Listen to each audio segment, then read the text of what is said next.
This is CGTN, China Global Television Network. Madagascar is one of the world's most important biodiversity hotspots. The island separated from all other landmasses 88 million years ago, leaving the abundant plant and animal life to thrive and evolve. Today, 90% of Madagascar's flora and fauna are found nowhere else on Earth. But the forests are under threat. Extreme poverty has driven local Malagasy to logging and slash-and-burn farming, permanently destroying vast tracts of natural forest. Endemic wildlife are killed for bushmeat by those desperate to survive and feed their families. Turning these destructive practices around will mean finding ways for locals to benefit from the natural environment. This is where Association Mitsinjo comes in. A team of dedicated locals like Justin Claude who are working to bridge the divide between poverty and conservation to save the island's natural heritage.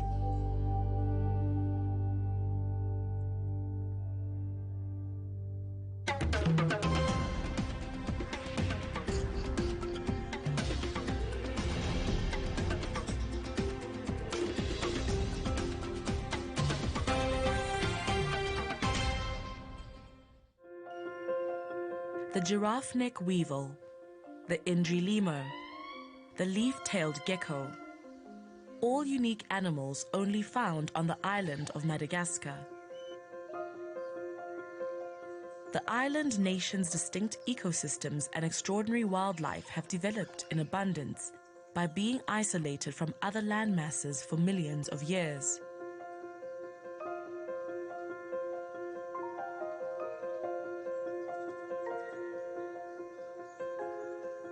Tourists from around the world come to the island to experience this unique flora and fauna.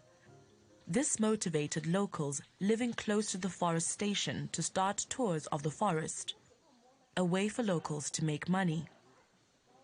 Justin Claude, a founding member of Mitsinjo, is a popular guide. So we start here and we go straight on this way, then we across the tree nursery. Then we go up here, because according to the last information, the Indri is somewhere around here. Yeah. And after this, we continue if it's possible to see something different. Okay? Okay. Starting out as guides in the late 1990s, the team's work grew into much more. In 2003, Mitsinjo gained management of the Reforestation. The main focus is conservation, research and sustainable development initiatives. All Mitsinjo staff are local Malagasy, which keeps profits within the villages. Tourists come to the village and ask somebody if it's possible to see something in the forest. The guide is just a spotter. So only a few people benefited by the ecotourism at the beginning. So Mitsinjo was formed in 1999. By the local villagers. They do not have work. At the beginning, we are starting as a guide only, protecting the forest, trying to plant trees, work a little bit in human health. At the age of 17, Justin was the youngest Mitsinjo founder. So here in the middle, this is me. And he has played a role in just about every aspect of its maturity. Mitsinjo means is looking ahead, looking for the future. Mitsinjo, like this. So that is my way. I am here. I must go there. This small tree nursery within the park is one of 5 operating to reform the region since Yusuf, another Mitsinjo founding member, started the program in 2004.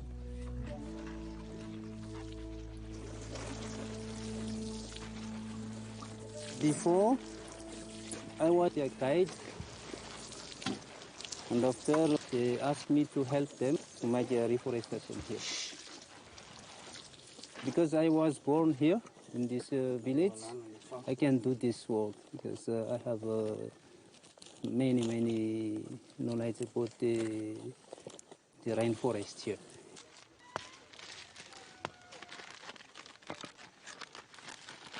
Now we have prepared this mixed soil for the potting soil. And you use this mycorrhiza because they need the mycorrhiza for help to grow fast. This project is a program to planting a more native tree here to absorb the carbon in the atmosphere. We restore the 25 hectares per year. So we must grow 30,000 seedlings and with 60 different species of the native tree. So welcome to the tree nursery. As you see in here, this is one of the biggest projects we have. It was started in 2005. The pine trees, guava trees, eucalyptus are not from Madagascar. And this species of plant is something like invasive species. They stop the other species to grow. So we have to remove them and replace it by the native species. Yep. Giraffe-necked weevil.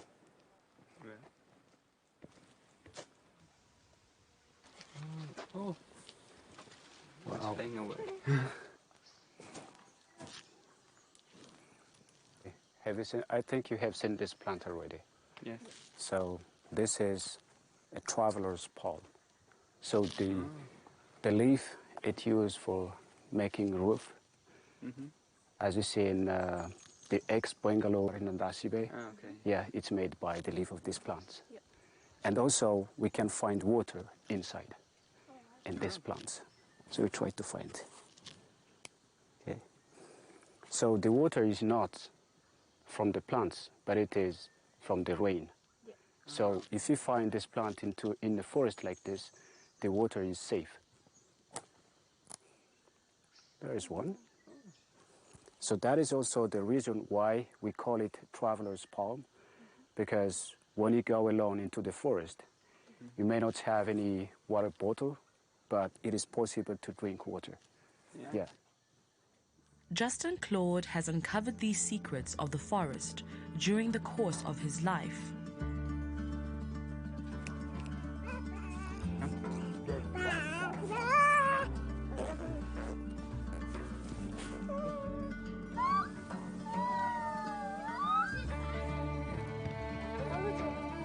He lives in the small village of Andasi Bay with 3 generations of family. This is my father. This is me.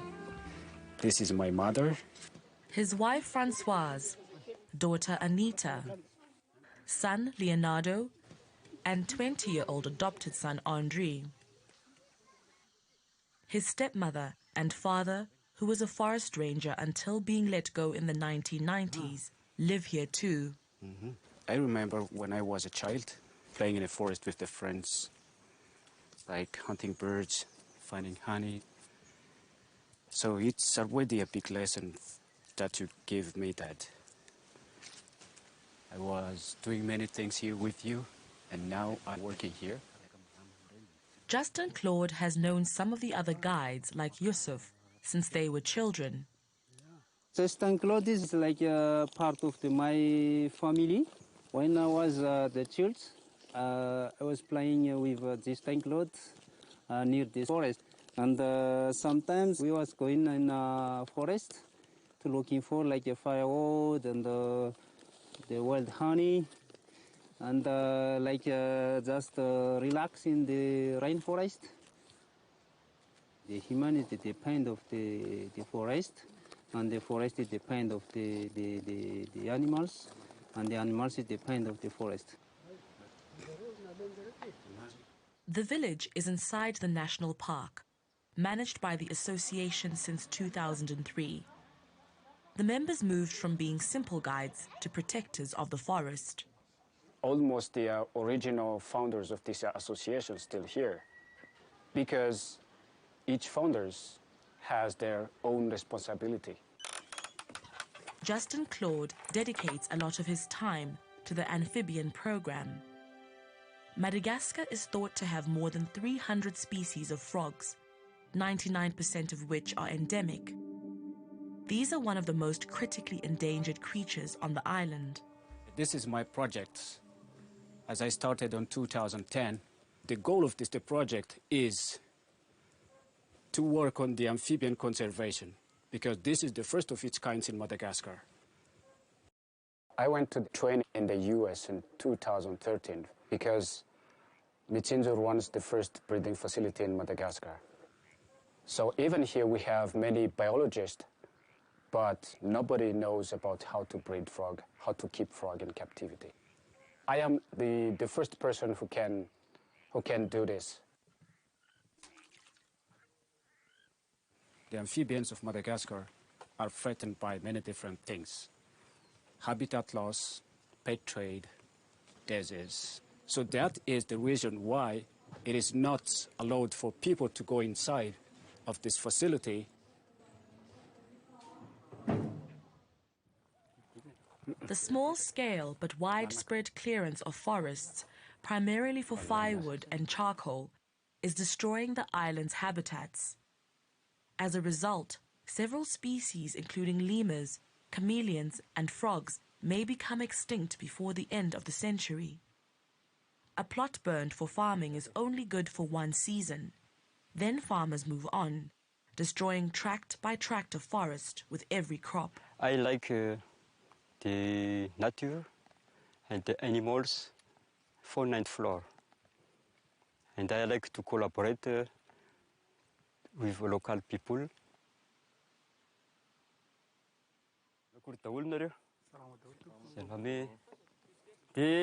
Tanareo toy ny ahitra to zany. Rehefa vao misy an'ity bozaka ity mantsy ty ambanin'ity tany ity dia tsy afaka maniry mihitsy le ahitra maitso. Today I make the practice of them to plant the beans. They don't do the slash and burn, no. It's better for the forest and the animals, just for everyone in this area.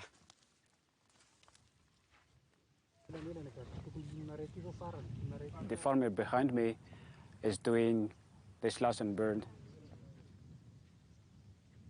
The soil is going to be destroyed by this activity.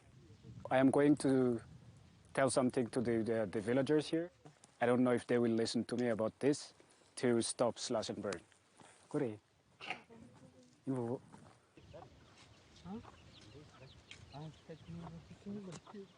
Convincing farmers to change their farming practices will take time. Justin Claude and the team recognize the importance of educating locals about how they need to work with the natural resources rather than against them.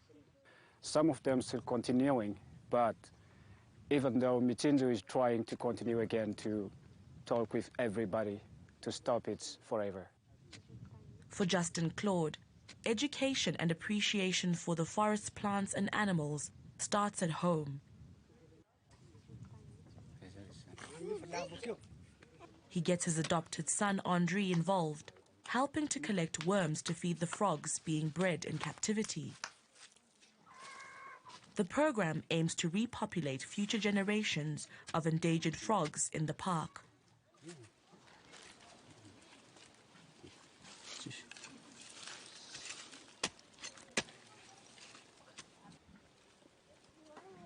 What do you want as a job when you finish your study? Gendarme?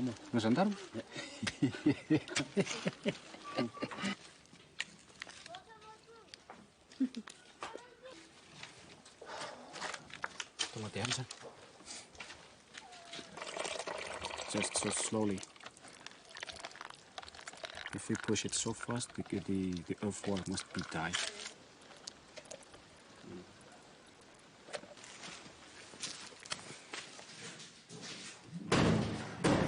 Here we have these 3 different species in 2 different tanks.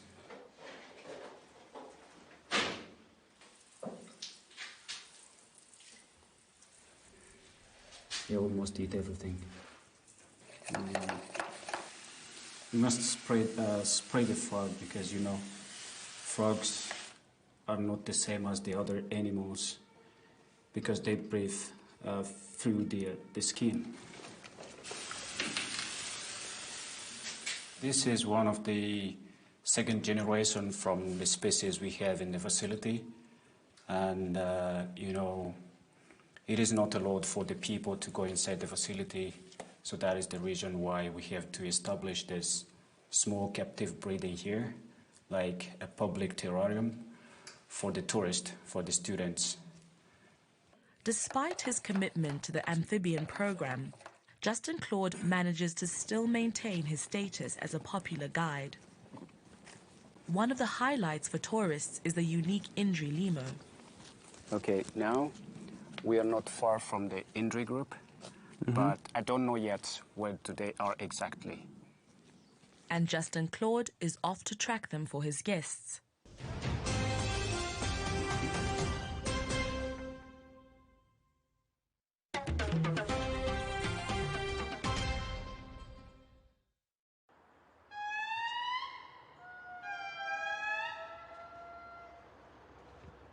Tourists from around the world are drawn to the forests of Madagascar, which hosts an abundant array of plant and animal life. Today, Justin Claude, a local guide, is tracking the Indri, the largest of Madagascar's nearly 100 different species of lemur. Their haunting whale-like call can be heard as far as 2 kilometers away. Sadly, nearly all of Madagascar's lemurs are classified as rare, vulnerable or endangered, and at least 17 species of lemur have become extinct since early humans arrived on the island. This is one of the research we do here to learn about their behavior.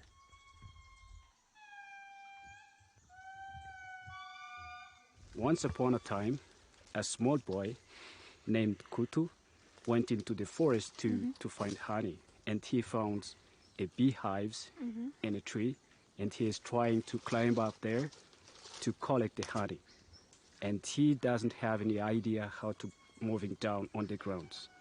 But an Indri arrive and bring Kutu on the back and bring him on the grounds.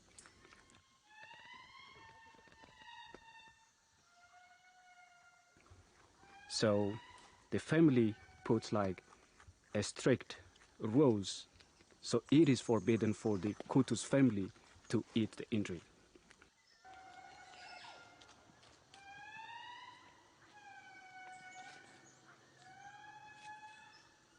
In 2007, I start to observe the behavior, the range of lemur. All species lemurs, they hunt except of Indri, because of the Malagasy people think Indri is the relatives.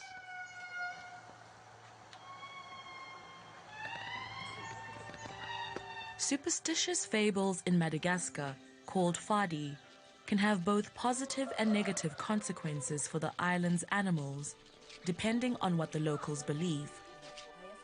This is where education comes in. Mitsinjo engages in a variety of education, social development, and capacity-building programs for the communities they support, including in primary schools.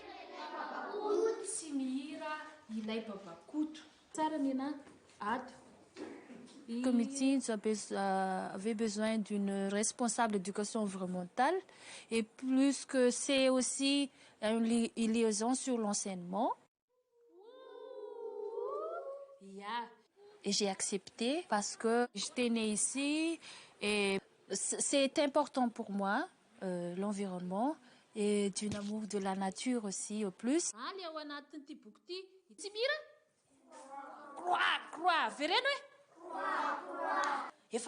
Et on travaille avec des écoles aux alentours d'Andasibé. Durant l'année scolaire, on faisait ça. Et pendant les vacances, on essaye de faire des clubs. Ce sont des enfants qui n'ont pas le moyen d'aller faire des voyages. Aujourd'hui, notre leçon, c'était sur l'Indri.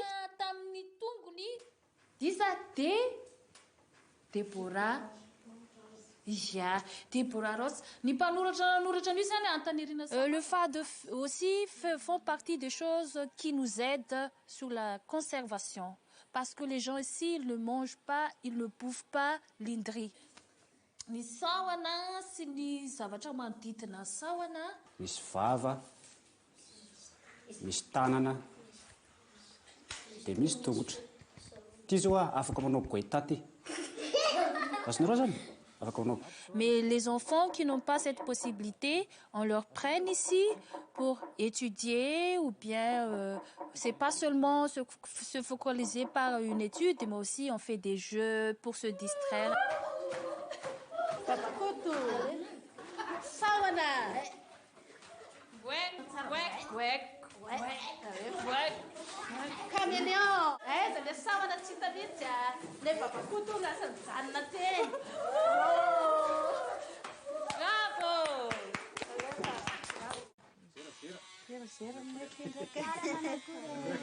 Today, Tiana and Justin Claude are working on rural development projects. In this small village in Minalamba, in 2008, we established this project here. Ravao is one of the local people, local women from this village, who is in charge of teaching all the local people here about the family planning and HIV. Mama, fampinonona mandritra ny enim-bolana ipolo isan'andro, mandritra ny enim-bolana dia voaro tsy ho bevoka mihitsy ianao. Back in the forest, Tiana is tracking the common brown lemur, another one of the lemur species found in this part of Madagascar. Hard to find them. They move, but difficult to follow them.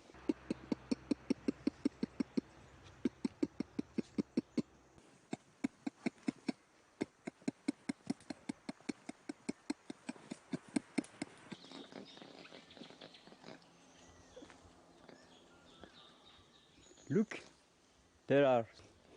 That one is one group and one family. And common brown, they was hunted. When I did the expedition in the forest, I found many traps with the common brown. One common brown almost died because of the trap. It's not really good.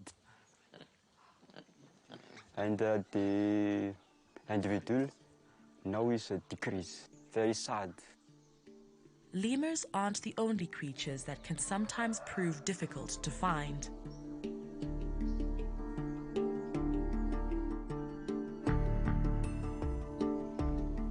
There is animal sleeping on a plant here, on this vine and this tree. So this animal, we call it the king of camouflage. The king of camouflage, because when they sleep on the trunk, it looks like the barks of the tree. Yeah, it's a night active animal. So the name is the mossy leaf-tailed gecko.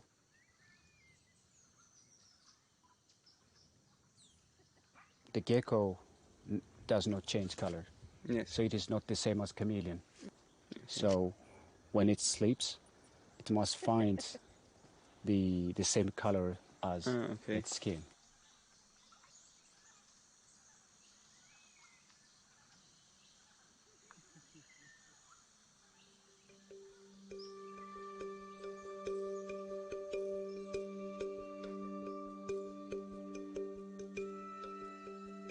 Whereas Justin Claude's older son has little interest in following in his footsteps, his younger son Leonardo enjoys helping with the conservation work. This evening, they head off together to catalogue the frog species they find in the reserve. I'm not sure for 100%, but I hope he will like this. Because when I ask him, do you like this work?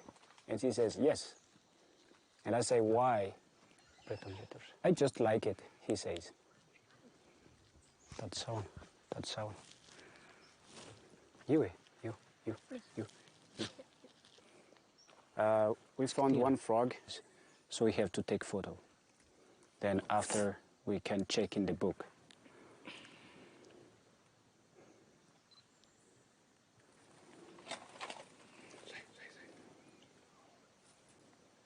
Okay. 25, 60, 50. We can identify which species is always in this height. It is maybe one of the Platypellis barburi. Platypellis.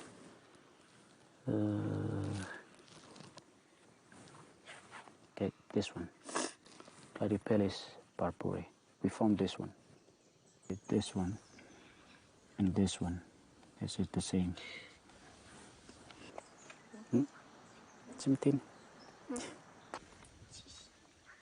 This.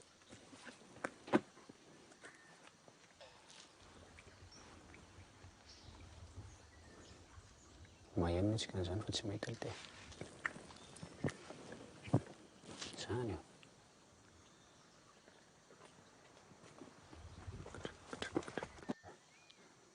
We can hear two different spaces here now.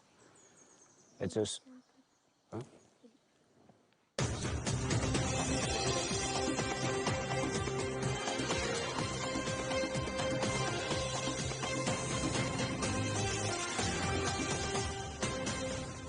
The annual meeting of the Shanghai Cooperation Organization wraps up with much of the focus on Afghanistan.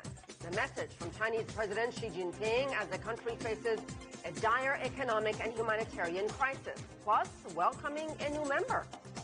And in the U.S., the data and the debate over COVID-19 booster shots, all eyes on a meeting of a key advisory panel that will ultimately lead to a recommendation on whether and who should get the additional shots. Live from Washington, this is The World Today. Hello, everyone, and thank you for joining us. I'm Asiye Namdar in Washington. The 20th meeting of the Shanghai Cooperation Organization is over in Tajikistan's capital of Dushanbe. The gathering began and ended with one primary focus: the security and stability of Afghanistan following the Taliban takeover. Alyosha Milonkovich has more from Dushanbe. From early in the morning, delegation after delegation arrived at the Navruz Palace in the center of Dushanbe. The Chinese Foreign Minister Wang Yi was here too. They all gathered in this beautiful hall to talk about the various issues of concern in the region. But as Tajikistan's President Emomali Rahmon said, one was more important than any other on the table.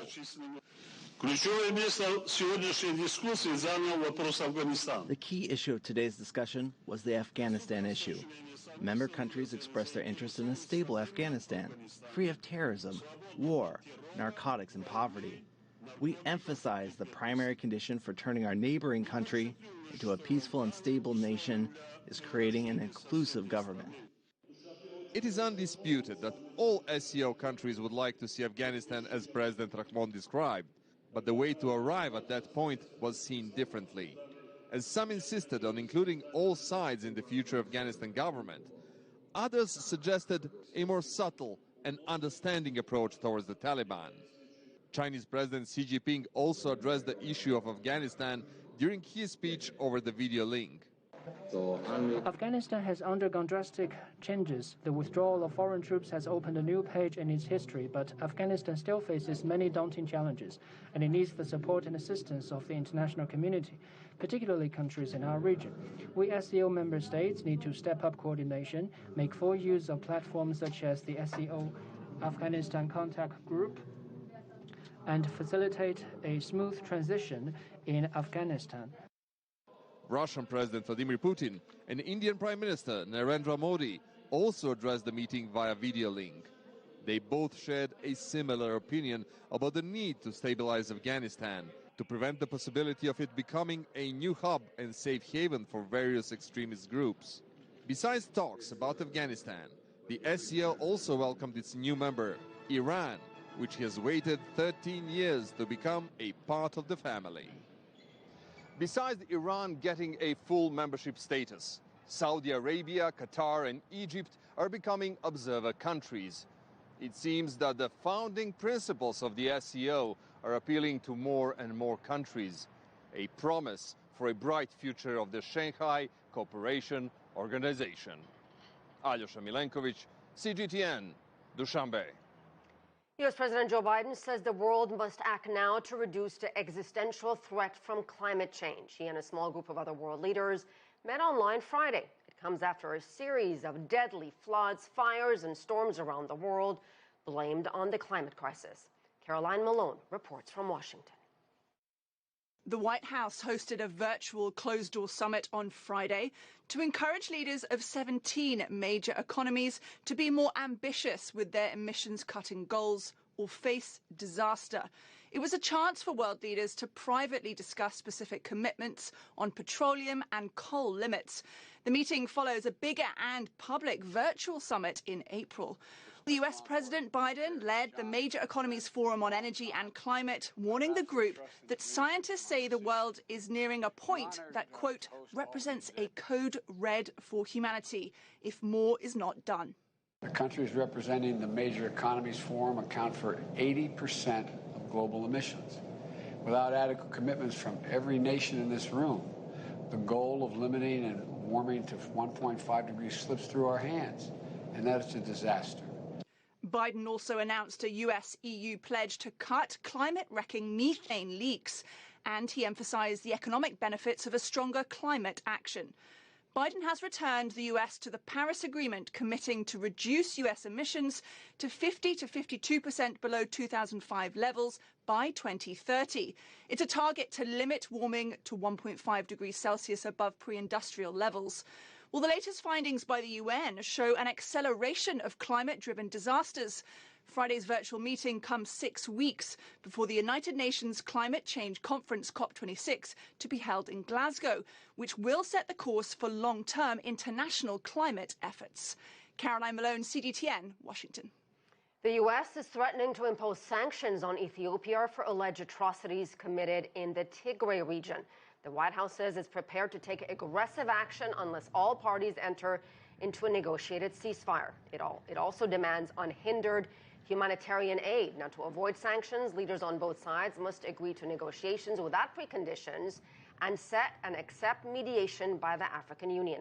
According to UN estimates, hundreds of thousands currently face famine. The 10-month conflict has killed thousands. More than 2 million have been forced to flee.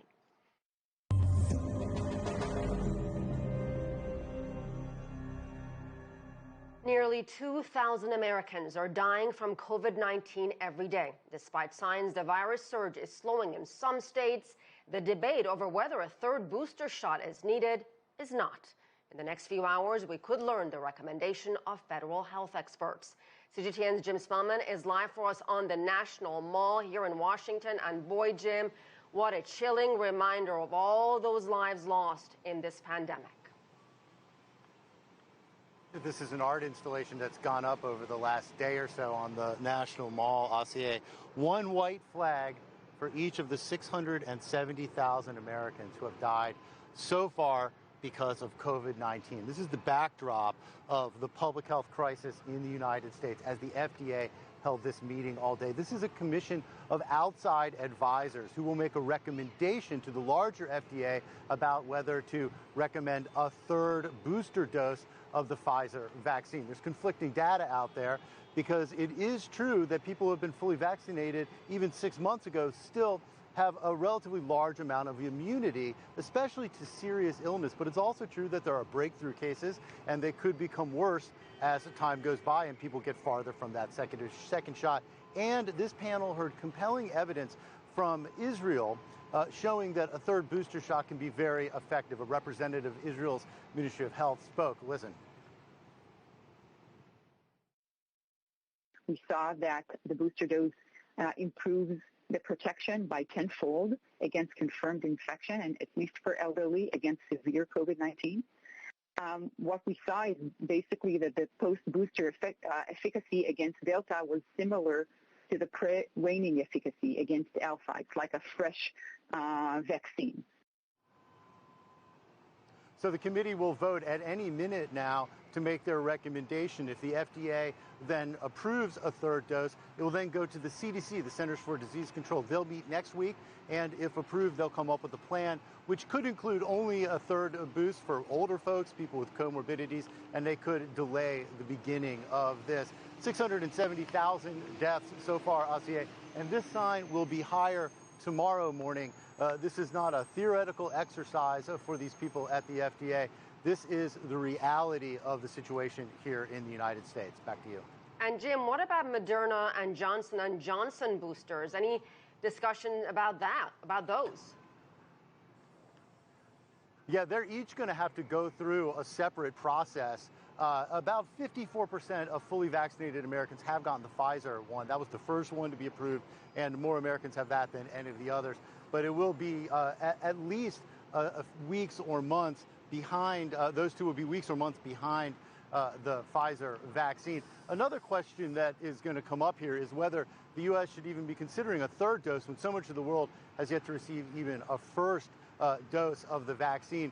We understand, according to reporting from the Washington Post, that the Biden administration will announce next week at the UN that they are buying hundreds of millions of more doses of the Pfizer vaccine to distribute to the world and perhaps blunt some of that criticism. Asier?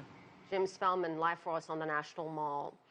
Panama says it will offer vaccines to tourists. It's designed to boost tourism and increase international travel.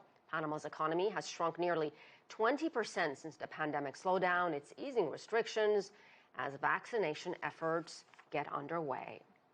Cuba is now allowing children as young as 2 to be inoculated. Hundreds were given shots on Friday. Like many other countries around the world, Cuba has been struggling to contain the Delta variant. At least 10 children have lost their lives. CGTN's Luis Chirino is in Havana.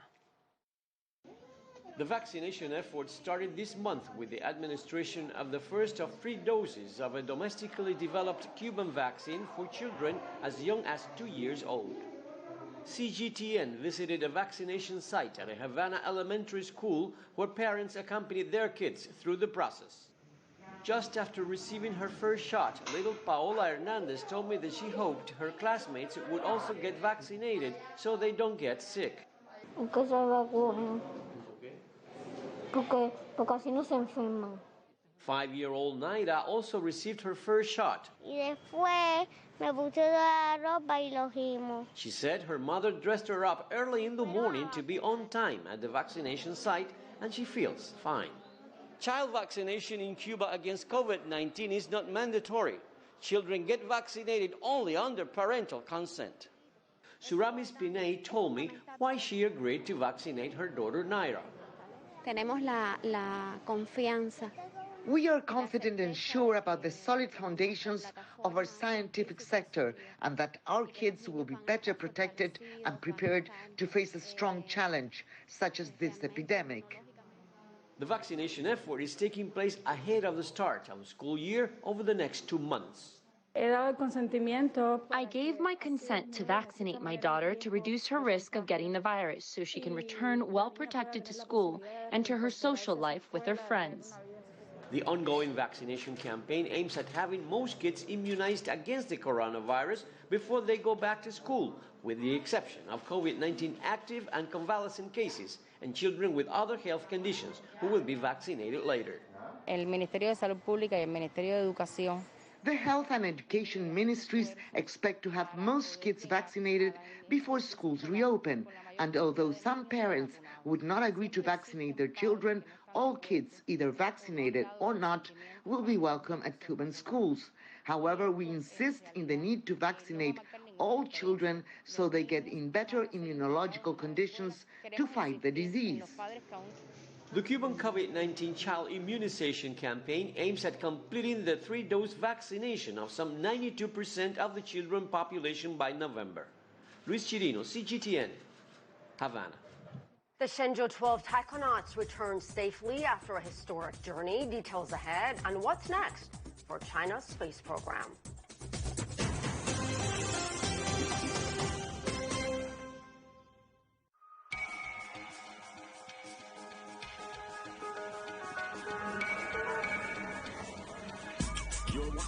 breaking news on CGTN.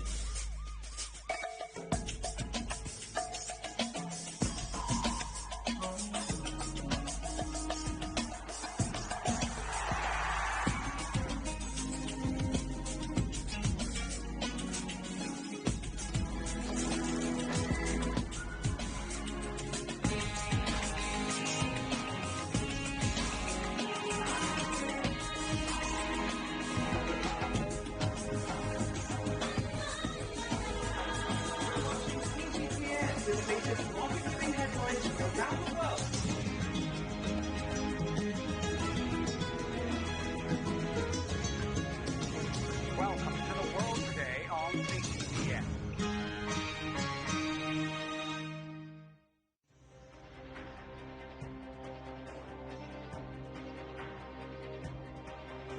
We are CGTN, China Global Television Network.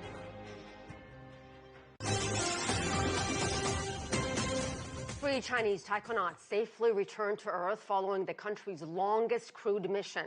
They spent a record 90 days on China's new space station, which is still under construction. The three are said to be in good health after being retrieved from the Gobi Desert. CGTN Sun Ye reports from the Beijing Aerospace Control Center. Here at the Beijing Control Center, the joy, the elation, the effusiveness when that big moment of success was announced was really palpable, and space engineers have been telling us this day has been perfect. I would describe today as perfect.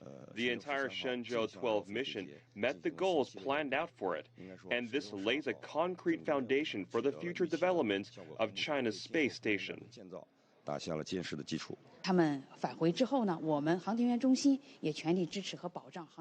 being under strict quarantine for a week, they'll continue to recuperate for a few months.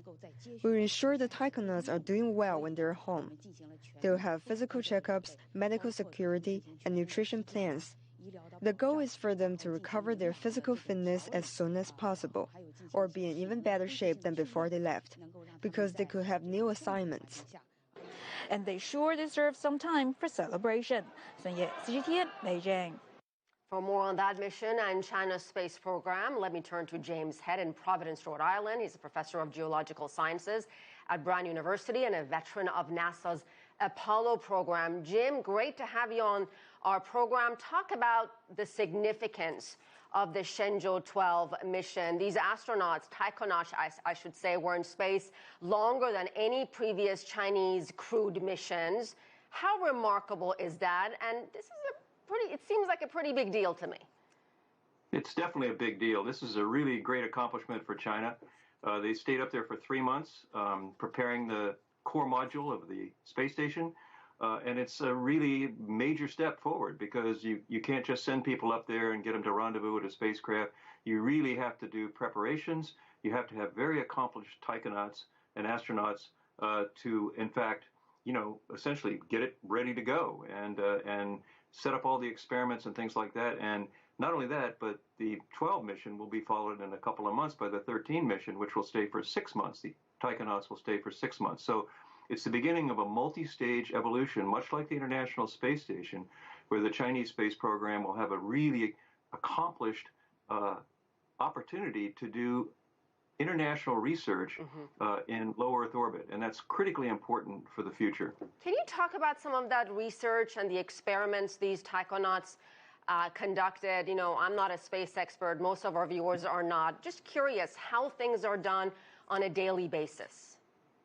Well, it's very interesting. It's I still work with all the astronauts at NASA and spent some time with a bunch of them who just came back from Earth orbit a few weeks ago, and basically they have a full day of activities. It's kind of hard to imagine a work day in space, but that's exactly what they do. So they have a whole series of experiments. Now, why would you want to go to Earth orbit to do experiments? Well, first of all, low gravity gives you an opportunity to grow materials and look at the manufacturing that might be capable of being done in this kind of environment. Secondly, of course, we're all interested in going to space for longer durations, going to the moon, working on the moon, and going on to Mars. And this requires an understanding of the physiology, how your body works in space, in low gravity and no gravity. And this is another experiment. They do a lot of experiments and measurements on themselves. They do exercises and things like that. And then there's a whole series of really hardcore physics experiments that can be done in this environment. And then, of course, we want to look back at the Earth to study the Earth and out to space with instruments to study the rest of the cosmos. So it's a major contribution. And not only that, it's really important to have as many of these space stations as possible so that we can accomplish the maximum science. So I'm really happy to see China going into this very major phase of contributions to space science. And Jim, this is China's first space station. By the way, how long does it take to construct a space station? China hopes to complete this one by next year. Is that doable? Oh, I'm sure it is. China's accomplishments have been really profound. Working in the Apollo program, who would have thought we could actually have 6 scientific expeditions to the moon? But we did it. And I have no doubt, working with my Chinese colleagues and knowing a lot of them, that in fact they will accomplish this without a problem. I mean, when on June 16th, when the launch of these taikonauts occurred, I was giving a lecture by Zoom to a whole series of scientists and students in the China University of Geosciences in Wuhan, and we stopped in the middle to log on to the launch, watch the launch, and then went back to the talk, which was about the Chinese rover mission, Zhurong rover on Mars. So it's very exciting, and I think it's a wonderful community, and they have great capabilities for the future. Jim, do you see any kind of cooperation or collaboration in the future between the United States and China? Clearly, there's many disagreements, but is this one area they could perhaps cooperate with one another? Well, I think this is a very, very important point, and I think it's a lot of promise for the future. This is exactly in my earlier career what we did with the Soviet Union. It was more like, engagement, not necessarily just arguing with each other. And the scientists can play a big role there because we speak a common international language, the language of science. So I think that this kind of space cooperation can be really useful in the future. The Chang'e 5 mission was a good example of this, okay? Chang'e 5 returned samples from the surface of the moon. That's the first time that's been done robotically since 1974 when the Soviet Union did it. Of course, Apollo astronauts returned samples, but nonetheless, this is a capability which the international partners would like to share in. And those samples are being analyzed by an international community led by Chinese scientists. In fact, I'm participating in that, and it's just fantastic. So I think you're absolutely right. This is a stepping stone to, I think, much more essentially coordination and collaboration. All right, we'll have to leave it there. Always a pleasure. James Head, thank you so much. Meanwhile, the all-civilian crew of SpaceX's Inspiration 4, marking its second day in space. Saturday is their final day in orbit. The 4 shared their first photos in orbit, also spectacular views of planet Earth. The crew has made history as the first group of non-professional astronauts in orbit. A wave of migrants along the U.S.-Mexico border signals a new crisis. More than 12,000 refugees at just one camp, waiting and waiting. That story when we return.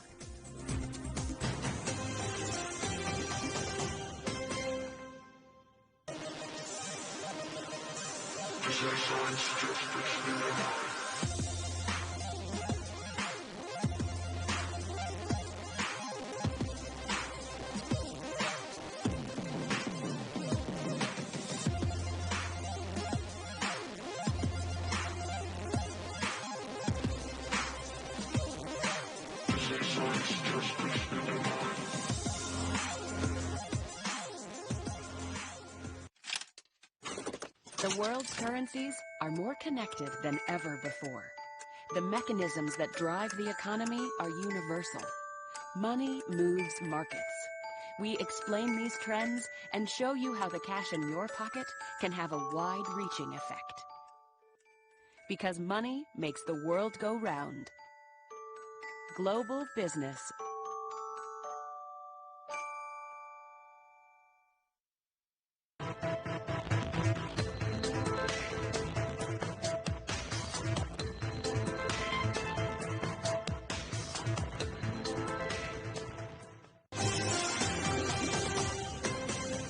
Along the U.S.-Mexico border, thousands of migrants are waiting to be processed under a bridge.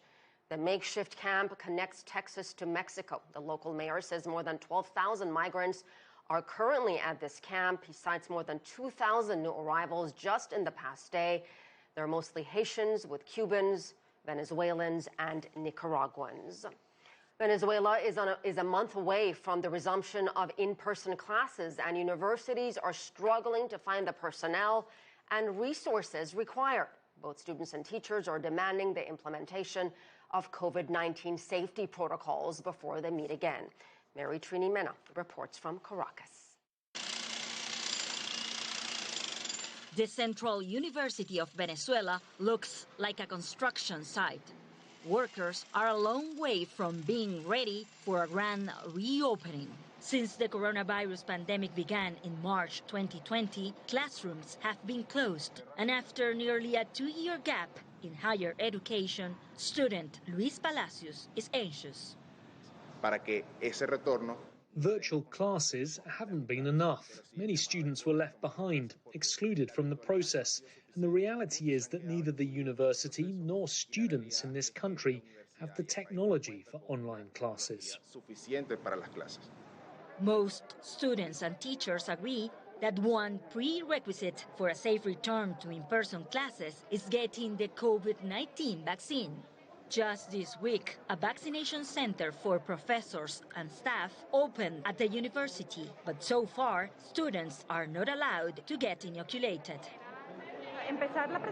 Ready for in-person classes? We still aren't ready. First, because there are a lot of people who have not gotten vaccinated, and until they get the vaccine, we can't start. The majority of the students from the medical school have gotten the vaccine, but that's not the case for other students.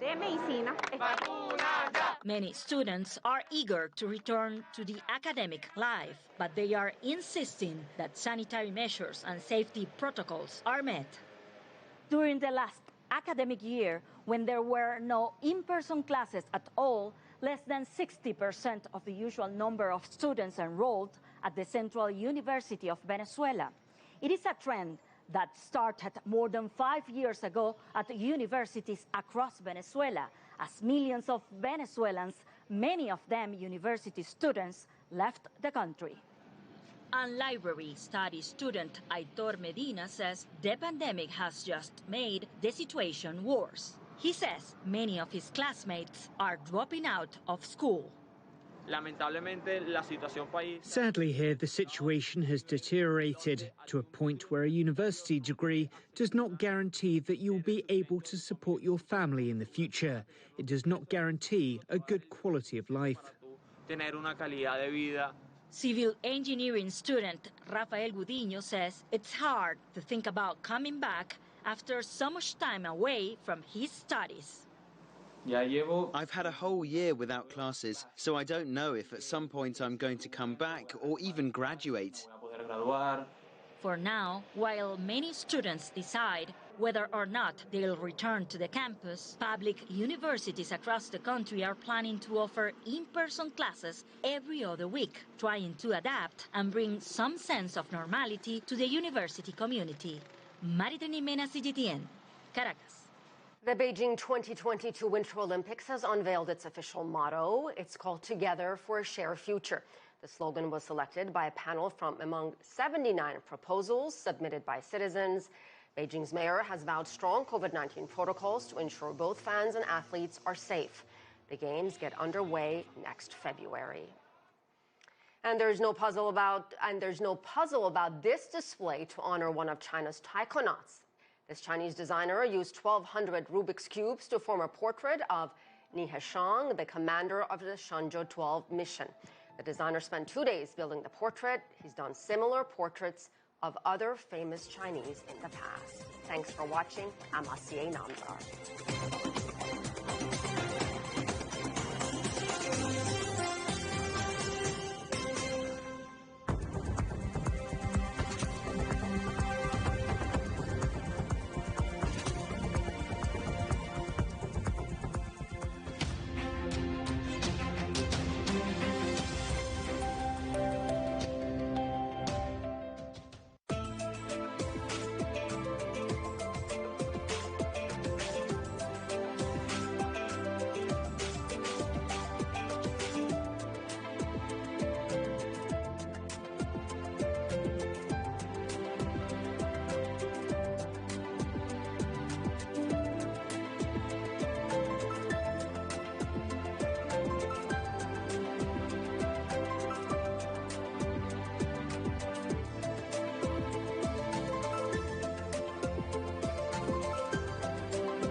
This is CGTN, China Global Television Network.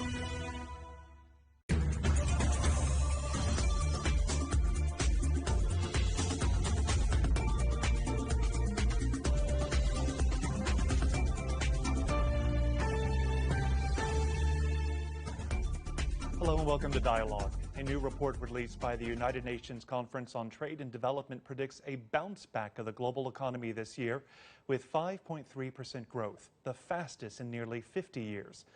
But the promising figure also reveals an unbalanced recovery among countries according to income and location.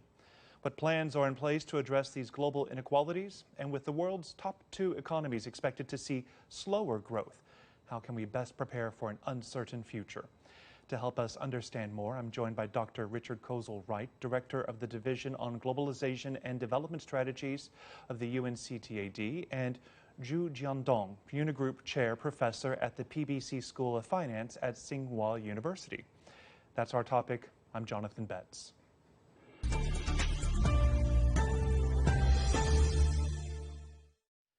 So it's good to have you both with us on the show today. So this new UN report analyzes trends and prospects of the global economy as well as responses to past crises and measures taken during this pandemic.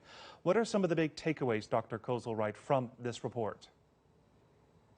Yeah, thanks, Jonathan. Thanks for the invitation. I guess there's 2 or 3 big ones. I mean, the first one I think we need to stress is just how unprepared the world was for this kind of shock. Obviously, there are differences across countries, but unpreparedness has been revealed, I think, which is a worry because I think everybody knows that this is not the last shock of its kind that's going to hit the global economy. And so that lack of preparedness is certainly a takeaway that we take very seriously.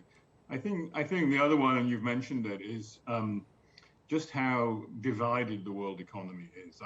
The asymmetries both within and across countries. We knew about this before the pandemic. I think the pandemic has opened up a window on that and to some extent exaggerated those asymmetries and the need, if we're going to use the phrase of choice of Western politicians, to build back better, then we're going to have to address that. And related to that, and the third point, I think that has surprised us a little bit is just how complacent the advanced economies have been towards the damage that this is causing in the developing world.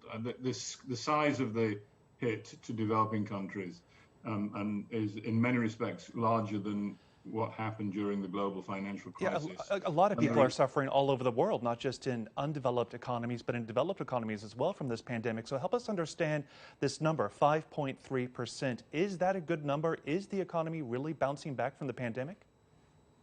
Well, yeah, it's a bounce back. I mean, it's the fastest growth in 50 years, but a lot of that is a technical bounce back from the very sharp drop that occurred in 2020, plus the fiscal activism, of course, of some of the leading advanced economies. So it's a big number, but I don't think it's a number that should make policymakers at the national and international level complacent, because underneath that there is a lot of hidden problems. So yes, it's a big number, but not one that we should be complacent about. Professor Zhu, what do you think about that? I mean, is this a number that policymakers should be celebrating?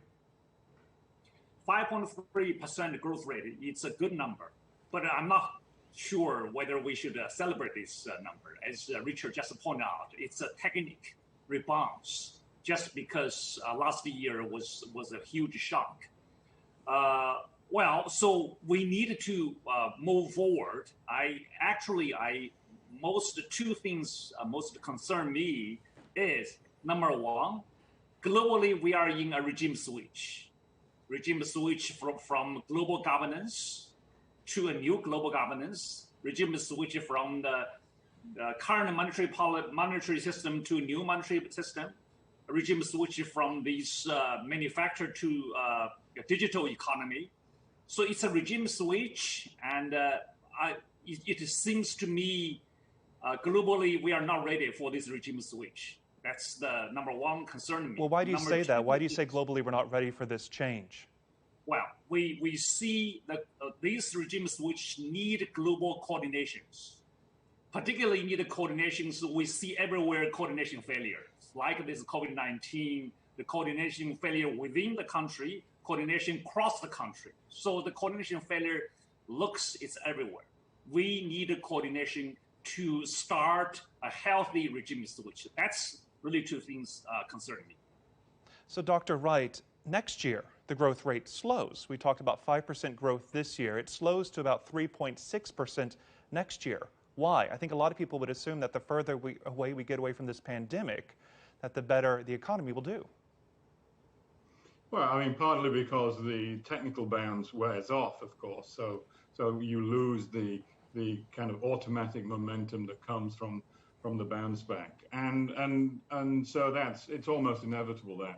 I think the bigger question though is what will be the policy response, particularly of the big players. Will they continue with their expansionary measures, or will they revert, as they did in 2009, to premature contraction, particularly in terms of government spending, which was a major reason why the global growth rate in the last decade was so slow.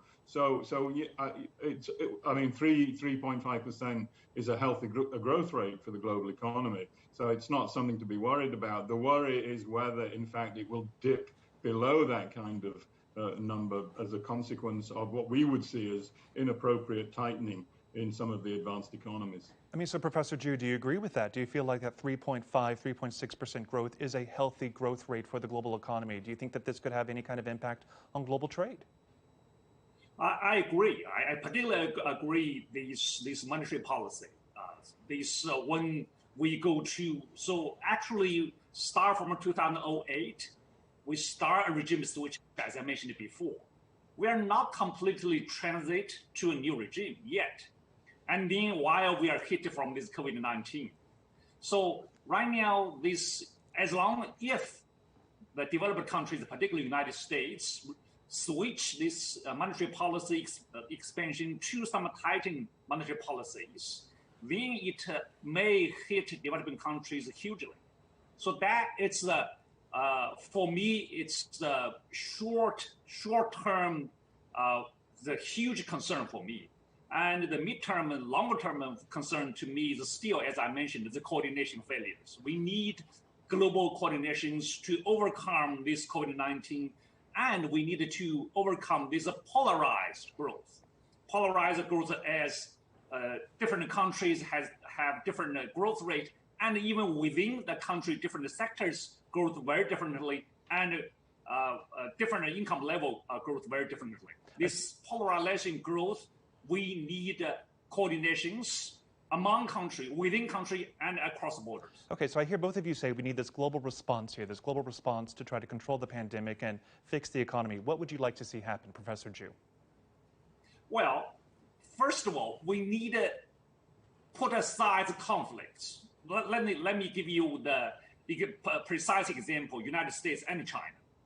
For overcome this COVID-19, we need these two countries coordinated together, not fight. COVID-19, it's a crisis globally, and these two countries should put aside conflicts in other side. But for COVID-19, at least for COVID-19, to work together and to work together on vaccinations, on to other policies, as let's say the interference policies to control this disease globally. Yeah, so that's the my concern. Let's talk about that, Dr. Wright. The tensions between China and the United States, these trade tensions, how much of a drag is that on the global economy? Well, it's potentially it's not, I think it's less a trade tension than it is a technology tension, to be quite honest. But it is a potential drag, as Professor Zhu indicated. We need more coordination, given the scale of the problems we face. It's not just the health pandemic. Obviously, the climate crisis cannot be solved by countries going their own way. We need a collective response to that. The other big coordination challenge I think we have to mention is the debt problem. Debt has been rising tremendously since the 2009 financial crisis. It's risen again in response to the pandemic, and the potential pitfalls around the kinds of debt levels that we're seeing are huge, and they will be global. And so we've got Dr. Wright, let me jump in on that point there, because I want to clarify that, because it is kind of a point that a lot of viewers, I don't think, fully understand. The debt crisis you just pointed out with a lot of these developing countries. I've heard this idea that debt cancellation should be floated around to some of these less developed countries. Why is that an idea, and why do you think that would make an impact? Well, I mean, because of the scale of the problem, fundamentally. Professor Ju mentioned the lack of a response so far. I mean, if you look at what the G20 has done through the debt service suspension initiative, for example, they've essentially suspended, not canceled debt, to the order of something like $13 billion for a select group of around 70 developing countries.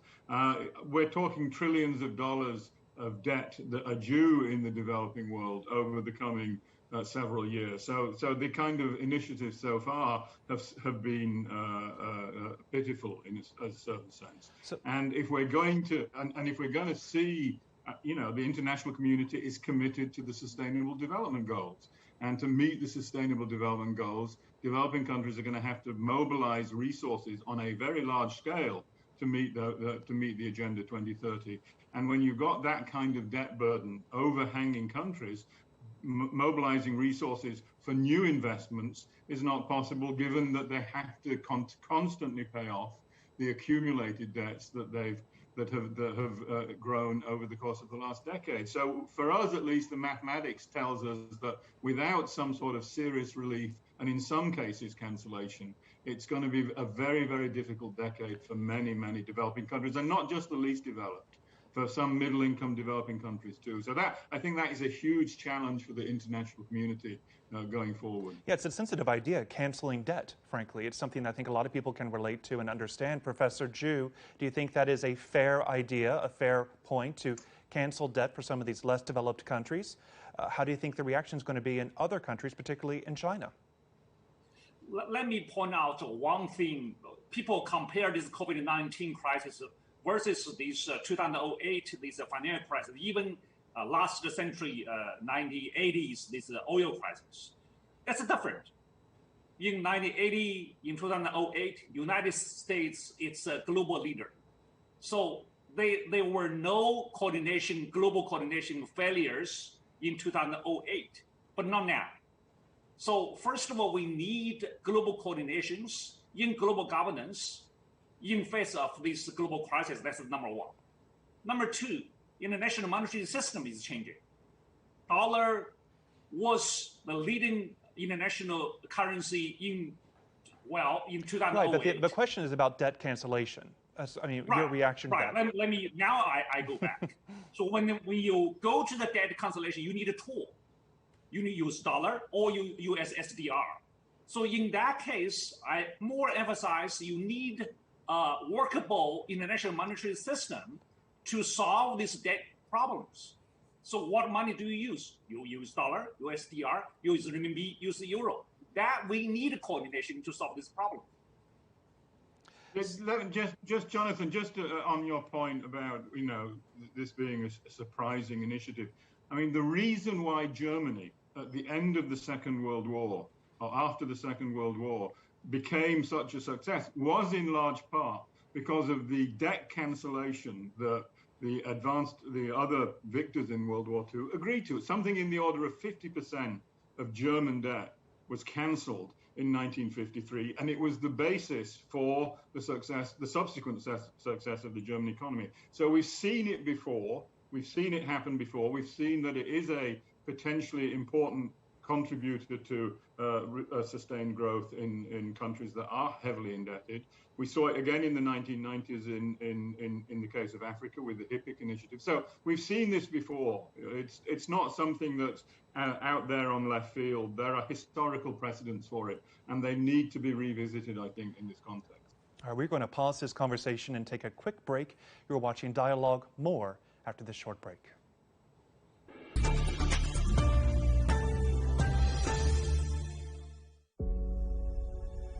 Facing the unknown is always difficult.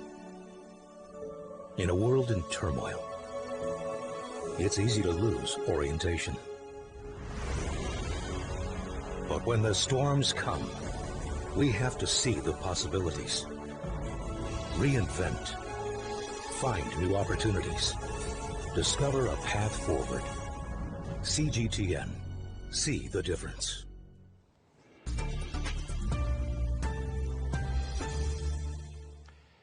You were watching Dialogue. We were talking about the global economy after the pandemic, hoping that it ends soon. So we are joined by Dr. Kozul Wright and Professor Ju. So Dr. Wright, let me ask you about this point I keep hearing, that we could be seeing another lost decade. Help us understand what that means.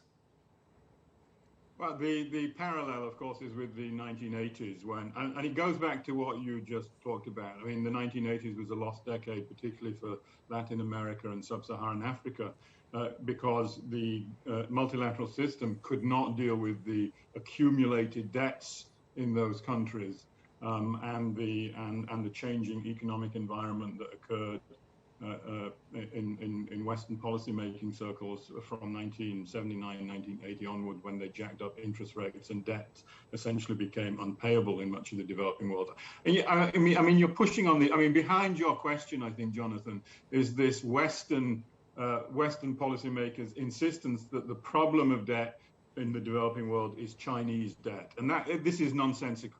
As Professor June pointed out, most of the debt that developing countries hold is from private Western financial institutions. And again, we saw the problem with the G20 initiative, that they've refused to insist that private creditors are forced to join the table on debt-related initiatives, and this speaks again to this coordination problem.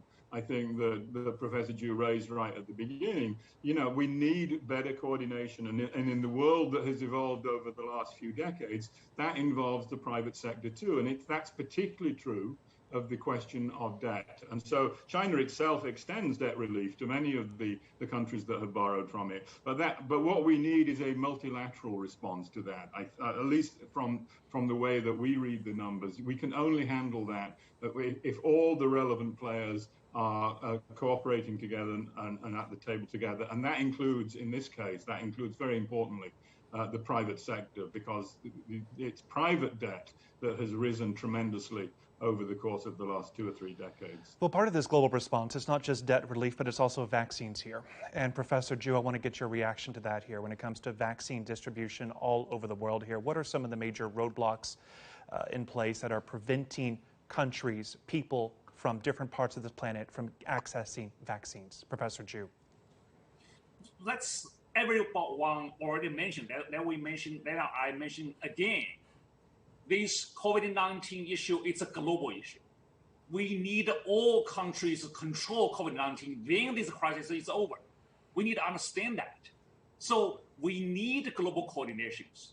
My understanding is, number one, globally, we are able to control this COVID-19. Vaccination, even we have Delta change, and even the vaccination is slower, but put the example like China's example. As long as we control enough, we can actually control this disease, number one. However, even within the country, let's say in US or in Europe, within countries, different people have different opinions. So the suggestion is, well, we need to understand within European countries, there is coordination problems. Within the United States, there are coordination problems. So that's global crisis. We need these people, different group within Europe, different people within the US, first of all, have the same understanding how to do this. Then we need a global coordination. We understand this global crisis. We need to work together. So, Dr. Wright, are you encouraged by this? Do you feel like that the vaccine rollout is gaining steam around the world? COVAX is getting billions of doses, billions of dollars in funding. Dr. Wright, do you think that we're making progress on this? And is it enough progress? I wish it was true, Jonathan. I don't think it's true. I mean, COVAX has just announced that they are reducing their expected rollout to the developing world this year by 25%, at the very moment that the Delta virus is actually becoming more prevalent in many parts of the developing world. I mean, the figure that I think is astounding is that something like 1% of citizens in the least developed countries, 1% of citizens are currently vaccinated. And I think that speaks, unfortunately, to the problems that again, it speaks to this problem of the systems that are in place, the COVAX system, the CTAP system, and other related systems, and are not, it seems, fit for purpose for this kind of challenge. And that's largely because they essentially they depend upon the charity of the advanced economies. It depends on the advanced countries promising to deliver vaccines to this system, whereas in fact they prioritized and it's understandable to some extent, they prioritized their own citizens. The response that developing countries had to this, it was to ask for a waiver in the WTO of TRIPS related measures that would allow countries, those that could, South Africa, India, some of the Latin American countries, Brazil, to actually ratchet up the production themselves. And we supported that. In UNCTAD, we've supported that waiving of the TRIPS legislation to allow countries to begin to manufacture it themselves. Unfortunately, again, and the Biden administration in May also agreed to that waiver. Unfortunately, some of the European countries are blocking it. But I think it's not just a distribution issue, although that's critical at the moment. It's also a production issue. I think we know these kinds of viruses are going to come again, and developing countries need the capacity to be able to produce these kinds of vaccines in the future. And the TRIPS legislation is a potential obstacle. So with that in mind, then, so help us understand, with that in mind, would waiving these intellectual property rights for these vaccines really make much of a difference? It's a necessary but not sufficient first step. It's necessary, but what is also needed is technology transfer. What is also needed is increased research and development in the countries themselves. It's not a panacea waiving the TRIPS legislation, but it is a necessary first step.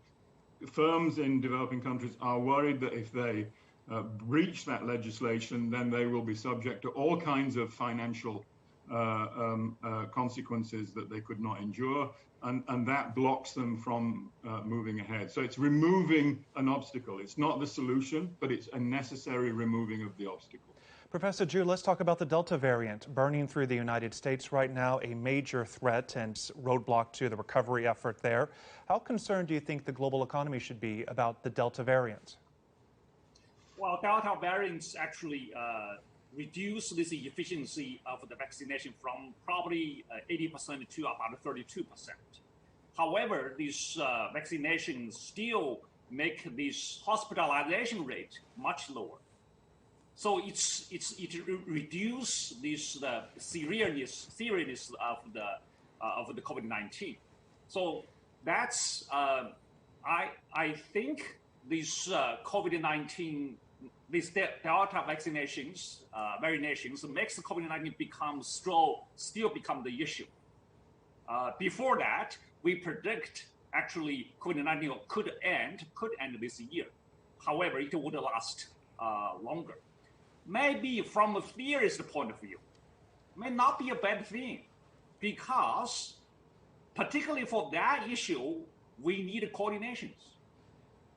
You need to solve that, and then it is a purely health issue that just need a coordination to solve the problem. Well, let's focus more again on the Delta variant, especially when it comes to the Chinese economy, because even in China, the Delta variant lingers, even though the country largely got the coronavirus under control. I've seen numbers showing that the Chinese economy, it is coping, but recent figures show weaker growth in retail sales, industrial production, and investment in urban areas. How concerned are you about the strength of the Chinese economy? The COVID-19, the affection for China, it's mainly cross-border. So because within China, this COVID-19 is almost completely controlled. Right, but the border exists, so and even China is part of the global economy, and that's not changing. right, exactly. So that's the effect of impact for the globally to China's economy. Because of that, yes, I do concern. So when these COVID-19 will not be, these two things will concern me. Number one, COVID-19 will last for until next year. Second of all, it will put a asymmetric position for the China. Developed countries, European, United States will open completely with the COVID-19, but China still control to zero infections. And in that situation, we needed to choose in two corners, either completely control or just as open as other developed So what countries. is the answer then? So, Professor Zhu, quickly, what is the answer then for China? Should it continue this policy of zero COVID? Yes, I do. We have a research team actually do the estimation. So now for China, it's a zero infection. If China did the similar policy as the European, then it will be 100 millions of infections. China is not ready for that. Yeah, nobody is. That would be devastating news for the entire world, frankly, at that point. So, Dr. Wright, let's look at the big picture here. As we look forward, hopefully post-pandemic, what are the big takeaways? What do you think the global economy looks like? I mean, I think one thing we have to say, and it partly speaks to your last question, Jonathan, is there's a level of uncertainty here. I mean, and again, that's, just focusing in on the 5.3% would be slightly delusional given the degrees of uncertainty with the virus, around the policy choices that need to be made, that makes it very difficult, I think, to look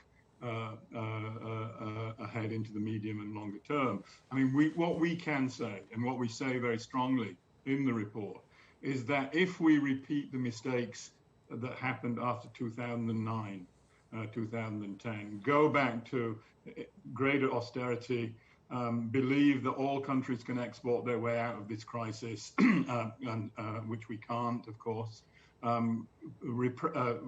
repression of wages, keeping wages low as the solution to the problem, to be more competitive. If that's the kind of combination of policies that we see going forward, then the world economy will be in bad shape at the end of this decade, as it was at the end of the last decade. And again, in that context, we worry, and this is our lost decade scenario, that the developing world, in that kind of climate, it's the developing world and the most vulnerable parts of it that suffer the most. So, one of the things we have to insist on is not to repeat the mistakes of the past. Different countries have different policy challenges, and policies need to be tailored to local circumstances. So we need a lot of policy flexibility as well as better coordination. I think coordination is critical, but we do need to ensure that countries have the policy tools available to them to tailor those policies to the particular challenges that they face. To give you an example, right? I think one of the big issues going forward is whether we allow this kind of world of footloose, highly speculative capital to remain dominant in terms of shaping both policies and economic outcomes. Again, if that happens, then I think we're in for a difficult decade. Countries need to be able to control the inflow and outflow of capital, as China has done very successfully over the last 2 to 3 decades.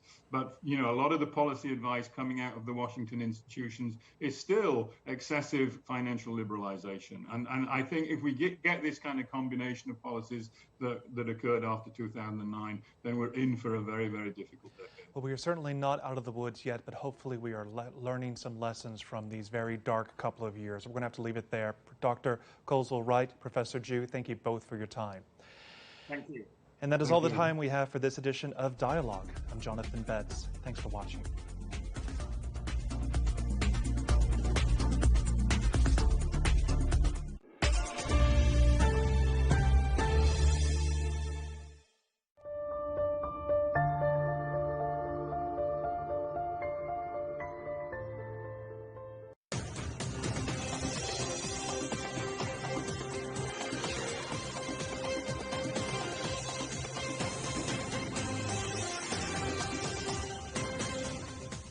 annual meeting of the Shanghai Cooperation Organization wraps up with much of the focus on Afghanistan. The message from China's President Xi Jinping as the country faces a dire economic and humanitarian crisis, plus welcoming a new member. And in the U.S., the data and the debate over COVID-19 booster shots, what a key advisory panel has just recommended. Live from Washington, this is The World Today. Hello, everyone, and thank you for joining us. I'm Asiye Namdar in Washington. The 20th meeting of the Shanghai Cooperation Organization has wrapped up in Tajikistan's capital. The gathering began and ended with one primary focus, the security and stability of Afghanistan following the Taliban takeover. Alyosha Milonkovich has more from Dushanbe. From early in the morning, delegation after delegation arrived at the Navruz Palace in the center of Dushanbe. The Chinese Foreign Minister Wang Yi was here too. They all gathered in this beautiful hall to talk about the various issues of concern in the region. But as Tajikistan's President Emomali Rahmon said, one was more important than any other on the table.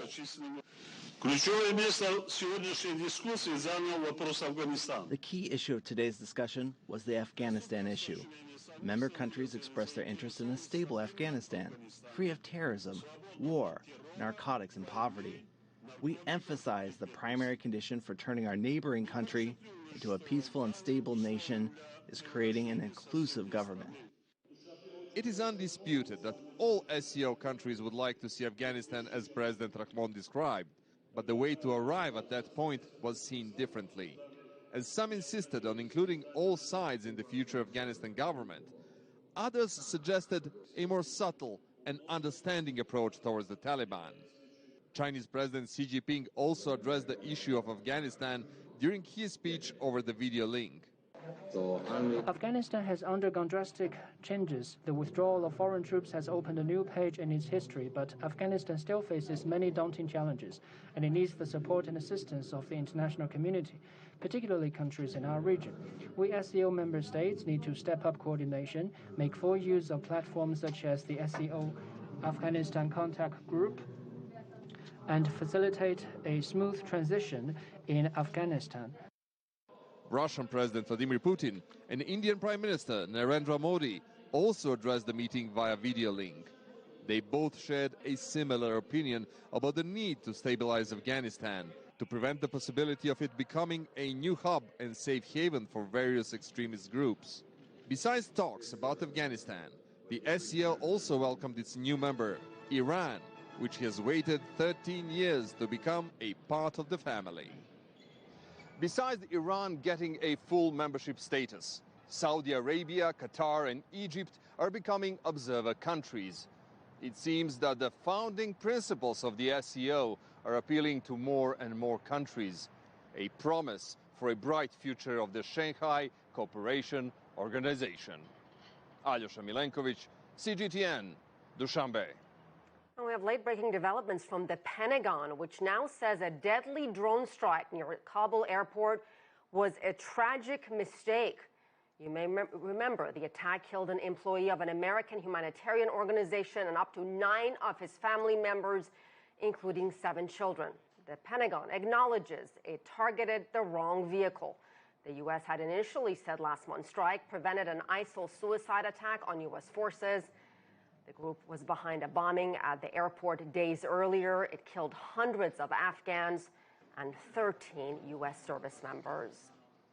Supporters of those arrested for January's deadly attack insurrection on the U.S. Capitol will gather in Washington this weekend. Opponents plan a counter-demonstration, and the city's security forces say this time they're ready for whatever happens. CGTN's Nathan King has details. Yes, essentially the headline is that 100 National Guard officers have been put on standby, authorized by U.S. Secretary of Defense Lloyd Austin after a request from the Capitol Police here. They'll be stationed just a couple of kilometers away at the D.C. Armory if they are needed. Remember, that did not happen back on January the 6th, and it took hours upon hours for the National Guard to be deployed, and essentially the damage had been done. And the Capitol Police here holding a press conference essentially saying that they are confident in their plan, They, along with Homeland Security here in the U.S., have received threats of violence surrounding this event, but they do believe, not just themselves, but in support of the D.C. police, who also had to keep away back on January the 6th, and other neighboring states and federal law enforcement, that they have a plan that is going to be covered. And they say they will tolerate no violence or criminal action. We have a strong plan in place to ensure that it remains peaceful, and that if violence does occur, that we can stop it as quickly as possible. We're not going to tolerate violence, and we will not tolerate criminal behavior of any kind.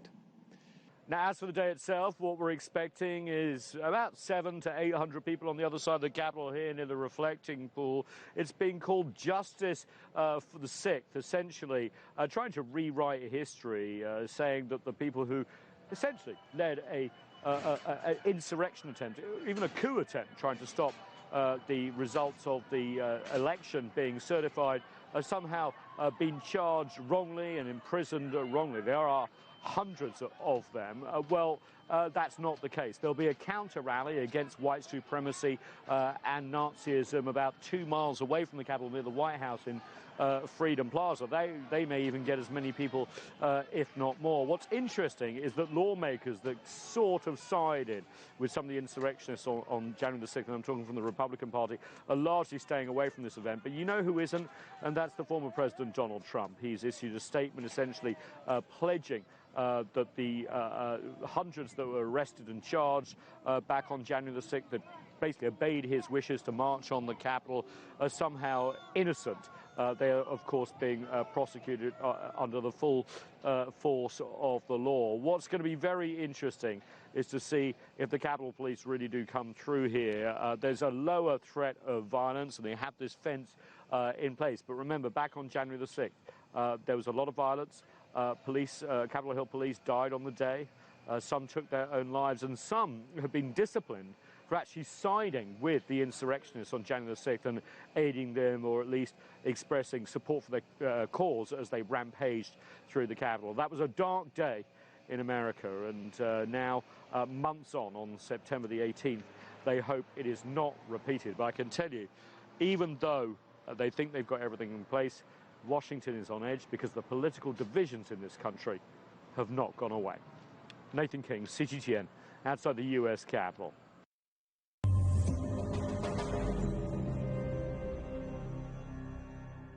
The debate here in the U.S. over whether a third booster shot is needed, controversial and ongoing. While federal health experts have just weighed in, and for now, they say more evidence is needed. CGTN's Jim Spellman is at the National Mall here in Washington. Jim, a surprise no vote from the FDA advisory panel, which leaves a lot of people even more confused. It wasn't even close, Asier. 16 members of this advisory panel voting no, just 2 voting yes. And before we get into the details of the meeting, I'm at the National Mall where this art exhibit has just been set up. Take a look at this. 1 white flag for every person in the United States who has died of COVID-19 so far. 670,000 of these flags. It's just stunning. So everybody at the FDA, at the CDC, and the White House are trying to find a way to change the course of this pandemic. And one thing was hope that a third shot, a booster shot of the Pfizer vaccine might help at least turn the tide amongst the people who are already vaccinated. But despite hearing evidence on both sides of it, including compelling evidence from Israeli health officials who said third booster shots there have been almost like the people who've got them have gotten a whole new round of vaccine. But despite that evidence, most of the people on this panel simply said that they did not have enough information yet from peer-reviewed studies about the effectiveness of a third shot. They did, though, in their comments sound that they would be open to a third shot, perhaps for only older folks, people with comorbidities. But the question was a simple yes or no vote. Is it safe and effective to begin this now for everyone 16 and over? That's what they voted no for. It's not clear what the next step from the White House will be. There had been a scheduled CDC meeting next week where they had hoped to move forward with planning the details of how to roll out a third booster shot. That's not going to happen. We do know, however, though, that the White House is going to, according to the Washington Post, commit to buying hundreds of millions of more doses of vaccine to spread throughout the world. And we now understand that the White House will hold a COVID roundtable on the sidelines of the UN next week. And we also expect that that's when they will formally announce this large purchase. There were critics around the world, including at the World Health Organization, that said rich countries like the United States, like the United Kingdom, shouldn't even be considering a third dose for fully vaccinated people until people around the world get a chance to begin their vaccine regimens in those various countries. So we know that this purchase of hundreds of millions of doses is meant to blunt some of that criticism. Asier, tomorrow this is 670 flags. That number will be higher. They'll add even more of these flags, and this is now one less tool that they will have, this third booster shot. Although when you talk to public health officials, they do make it clear that it's almost inevitable. At some point there will be boosters, but it won't be now. Asier? Jim Spellman on the National Mall for us. Thank you. Cuba is now allowing children as young as 2 to be inoculated. Hundreds were given shots Friday. Like many other countries around the world, Cuba has been struggling to contain the Delta variant. At least 10 children have died. Along the U.S.-Mexico border, thousands of migrants are waiting to be processed under a bridge. The makeshift camp connects Texas to Mexico. The local mayor says more than 12,000 migrants are currently at this camp. He cites more than 2,000 new arrivals in just the past day. The migrants are mostly Haitians, but there are also some from Cuba, Venezuela, and Nicaragua. The U.S. is threatening to impose sanctions against Ethiopia for alleged atrocities committed in the Tigray region. The White House says it's prepared to take aggressive action unless all parties enter a negotiated ceasefire. It also demands unhindered humanitarian aid. Now, to avoid sanctions, leaders on both sides must agree to negotiate without preconditions and accept mediation by the African Union. According to UN estimates, hundreds of thousands currently face famine. The 10-month conflict has killed thousands of people. More than 2 million have been forced to flee. And honoring one of China's taikonauts, a Chinese designer used 1,200 Rubik's Cubes to form a portrait of Nie Hishang, the commander of the Shenzhou 12 mission. The designer spent 2 days building this portrait. By the way, he's done similar portraits of other famous Chinese in the past.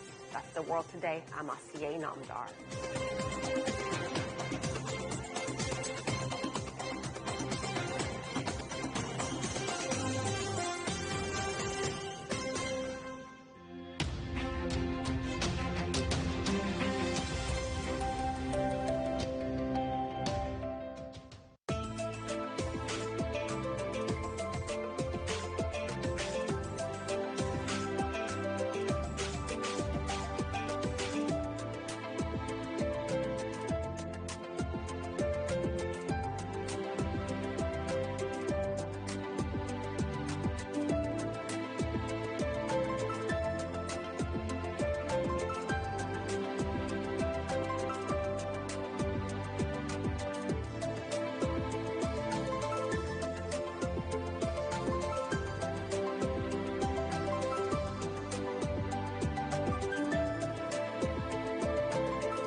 This is CGTN, China Global Television Network.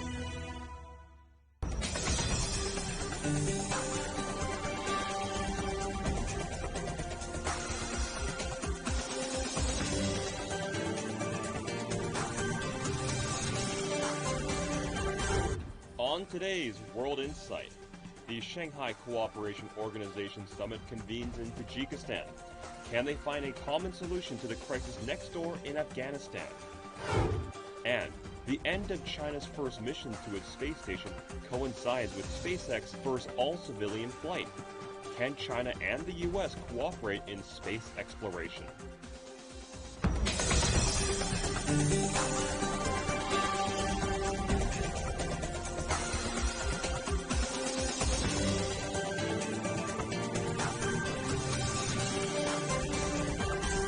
Here is our host, Tian Wei. Hello, I'm Tian Wei, and this is World Insight. The Shanghai Cooperation Organization's Heads of State meeting is taking place in Tajikistan's capital, Dushanbe. The organization is an 8-member regional security alliance, which includes China, Russia, India, Pakistan, and 4 Central Asian countries. This year, the SCO marks its 20th anniversary. Developments in Afghanistan topped the agenda. Earlier today, Chinese President Xi Jinping addressed a meeting of the SCO through video link. President Xi from China said China will continue to provide vaccines to the world and urged the organization to take tough action against the terrorism. On the situation in Afghanistan, Xi Jinping said the SCO should play a positive role in facilitating peace in that country. Let's listen in. Afghanistan has undergone drastic changes. The withdrawal of foreign troops has opened a new page in its history, but Afghanistan still faces many daunting challenges, and it needs the support and assistance of the international community, particularly countries in our region. We SCO member states need to step up coordination, make full use of platforms such as the SCO Afghanistan Contact Group, and facilitate a smooth transition in Afghanistan.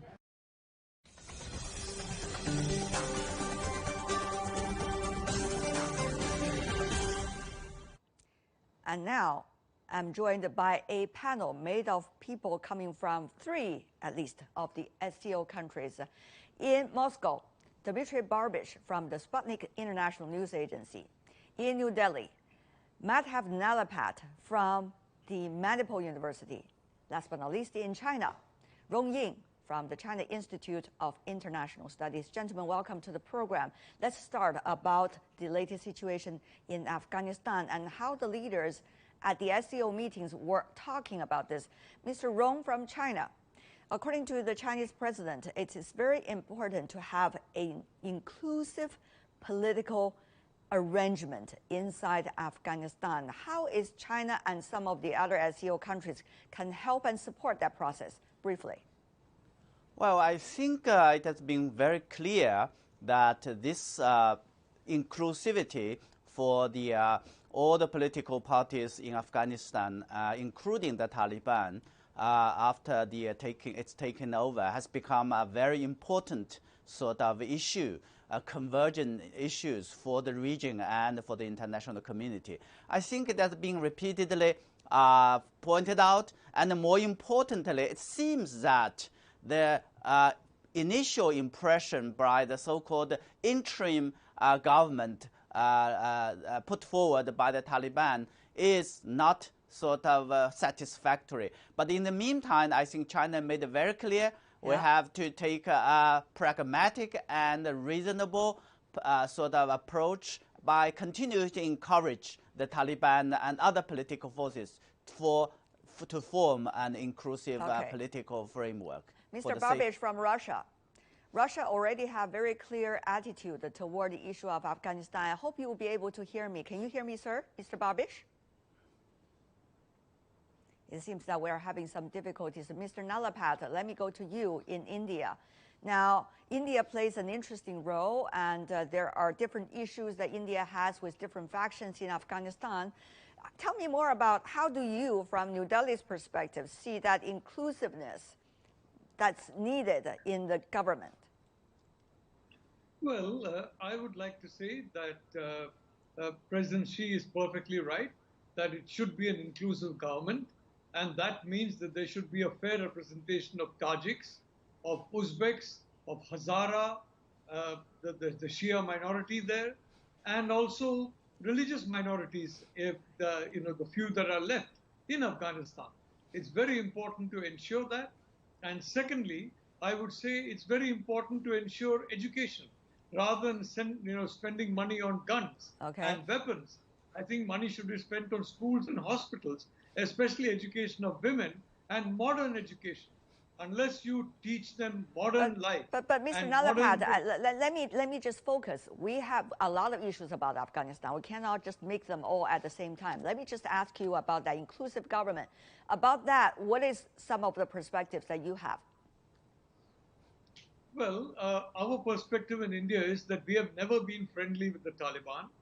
In 1996, you'll remember when President Clinton of the United States basically ensured that the Taliban would take over power in Kabul, the way President Biden has just last month. India was not at all happy. And the reason is that India wants an inclusive Afghanistan. And the Taliban represented one section of the Pashtun community.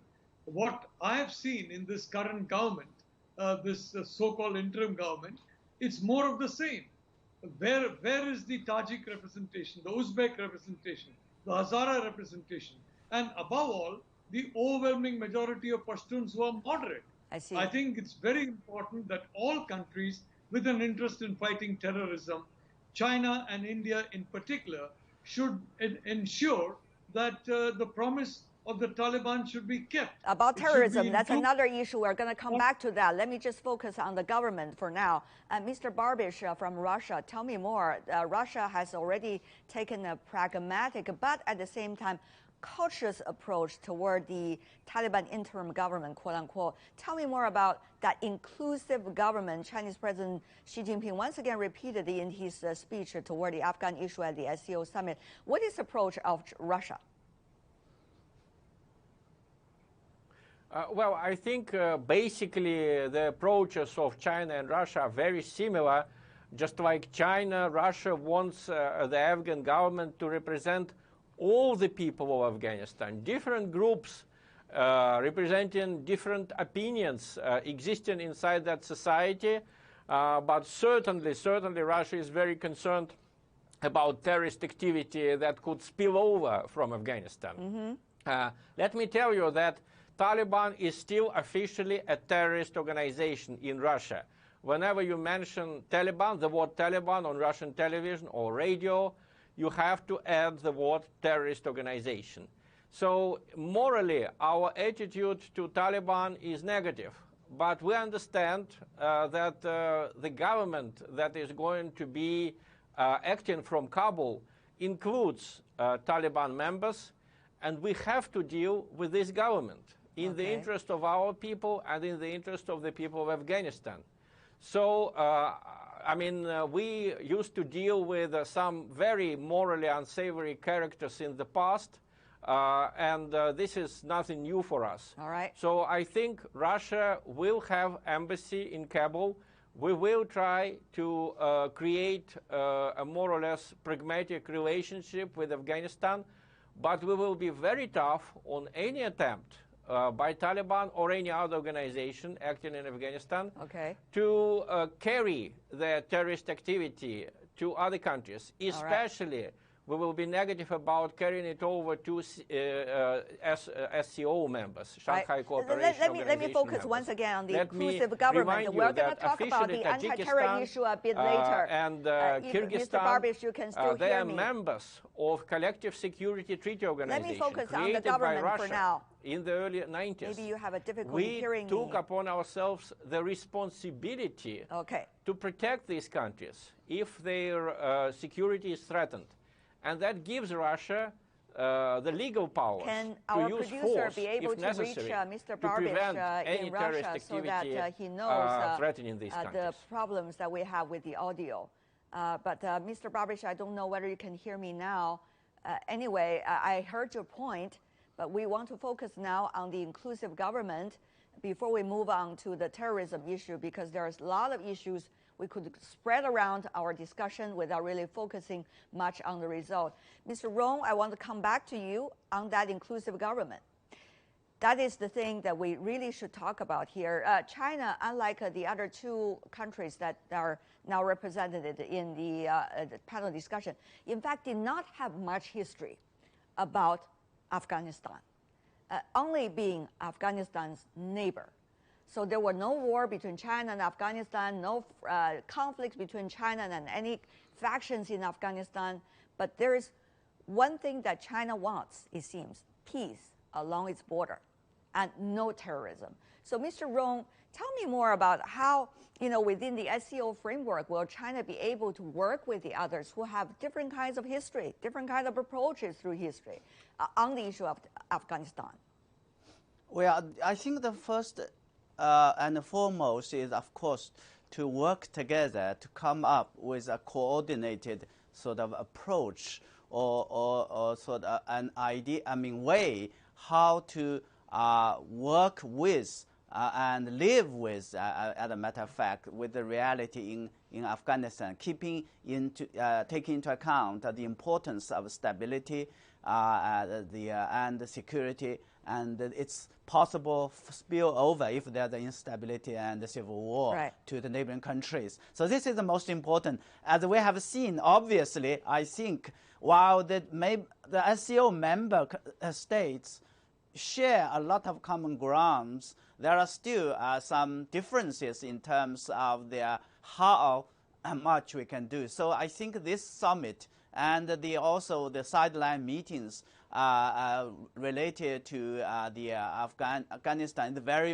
important to work out the differences, to make sure to send out a unified and message to the Taliban regime and also other political parties, and help them to work out the differences. One of the things that we really talk about, also mentioned by the Chinese president at the SCO Summit, is how to deal with that, the issue of terrorism. He used a lot of very strong and clear words. He said the Taliban and those in Afghanistan should relentlessly eradicate terrorism within its border and not let it have a spillover effect and harm the others. I understand that Mr. Barbish from Russia, now you could hear me well, unlike earlier. So now could you help me also to understand how to help and support Afghanistan, even this interim government, to make up their mind and, as all agreed upon, eradicate terrorism with the support of SCO?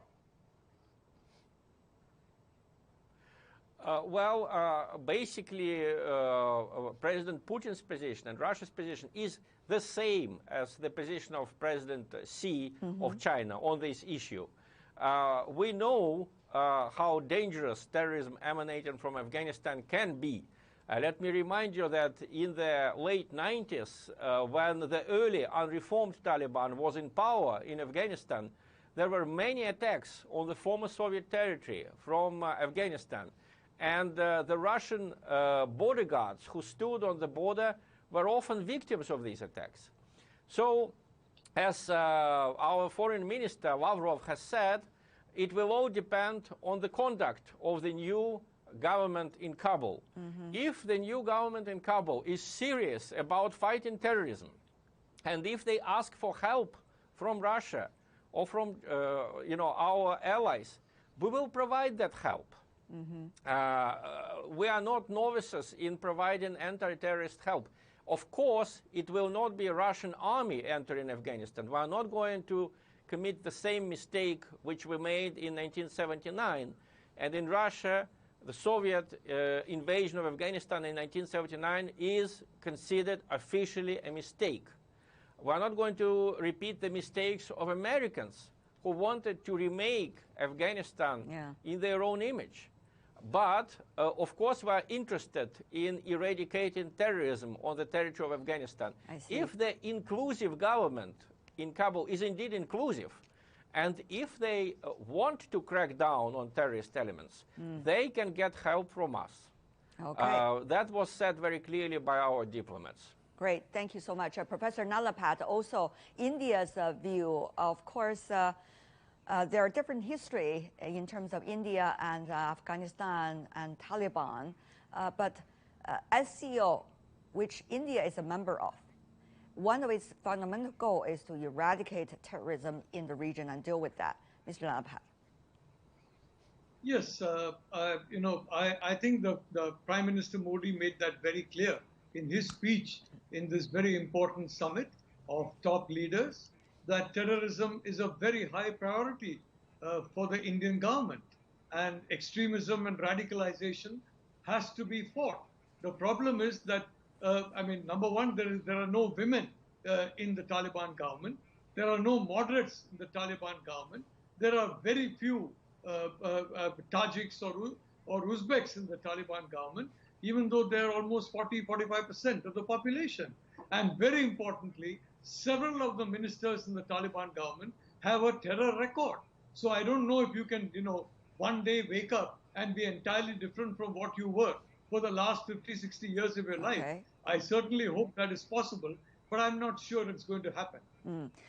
Professor Rong, come back to you. That is a reasonable concern, what Professor Nalaphat just said about the earlier roots of links between the current Taliban and the issue of terrorism, even though the Taliban argued that the Americans were going against their words in their earlier quote-unquote peace deal with the Taliban, that they should eradicate, should take off some of the names they earlier agreed from the so-called terrorist list. But anyway, that's their argument. But Professor Rong, how is China likely to deal with that? Because some have been asking, Professor Rong, different countries in Afghanistan's neighbor are having different concerns and top priorities regarding which terrorist organization needs to be dealt with first. So will there be a consensus and concerted effort by SCO about that, Professor Rong? Yeah, indeed. I think there's a consensus. There's a consensus that the Taliban should have a clean cut from all the international sort of terrorist organizations that has been designated by the UN, including in the case of China, ETIM, and others. And this is being, I think, very clear and loud, and I think the Taliban definitely received that message. And China made it very clear it is one of the sort of priority issues. And I would say it is the red line. And it could also be the sort of conditions for Taliban to win the recognition, diplomatic recognition, international recognition of the neighboring country and international community. I think that the Taliban knows very well. The question is that whether they have the capability and the willingness to have such kind of clear cut. And I think we are going to know very soon, because if there's if there's anything happened in Afghanistan, like terrorist attacks against the nationals of the neighboring countries or properties, and if the government of Taliban is able to deal with, and if there's some request for intelligence, communications or cooperation, if the Taliban is able to respond positively, that would tell the regional countries and the international community that they are serious about that. But again, we need to give some time, because they are just in power for 1 month, and definitely there are many things they have to work out among themselves. So this is very true. That's a great point. Another thing I want to focus on is not just about the Afghanistan, but the SCO's role today. I mean, if you look at SCO, originally was more an organization, regional one against the terrorism, and then it expanded its function also as well. And now we see the importance of regional organizations in a time when they're having more divides in the world. So I want to go to you, three of you gentlemen, about that.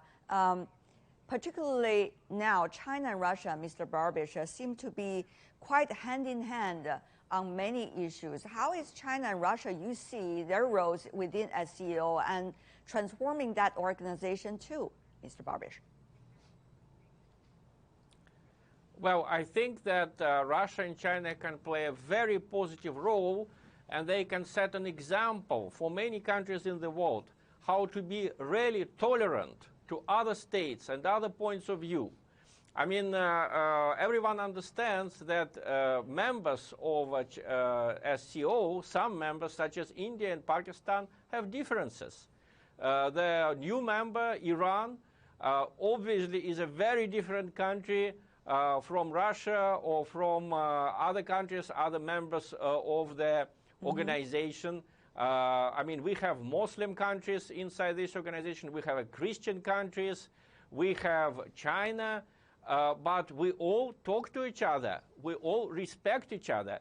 And please note that when CSO has summit meetings or when CSTO has summit meeting, we never talk about foreign enemies. We never name a single other country an enemy. And this is in the preamble of Collective Security Treaty Organization. It doesn't view any other country as an enemy. We are protecting security, we are fighting terrorism, but we don't proclaim other countries enemies. That makes us very different from NATO and from some other organizations which openly proclaim Russia and China enemies. I mean, this is scandalous in the 21st century where we have, when we have such a fragile world and there are already so many conflicts, so many dangerous weapons. It's irresponsible to proclaim other countries' enemies. I see. Mr. Lalapad, of course, India is a very interesting position. Indo-Pacific, that's proposed by the United States. Currently, New Delhi quite enthusiastic about that. But also, New Delhi is a member of the SCO. So it's politically interesting how India is walking that line.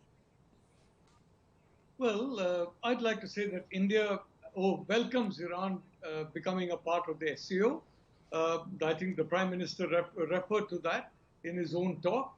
India warmly welcomes Iran because India has very deep connection with Iran. As far as President Putin and Prime Minister Modi are concerned, they are very good friends. And just a few days ago, the Prime Minister spoke to Mr. Putin for nearly an hour, and they are in regular contact, especially about Afghanistan.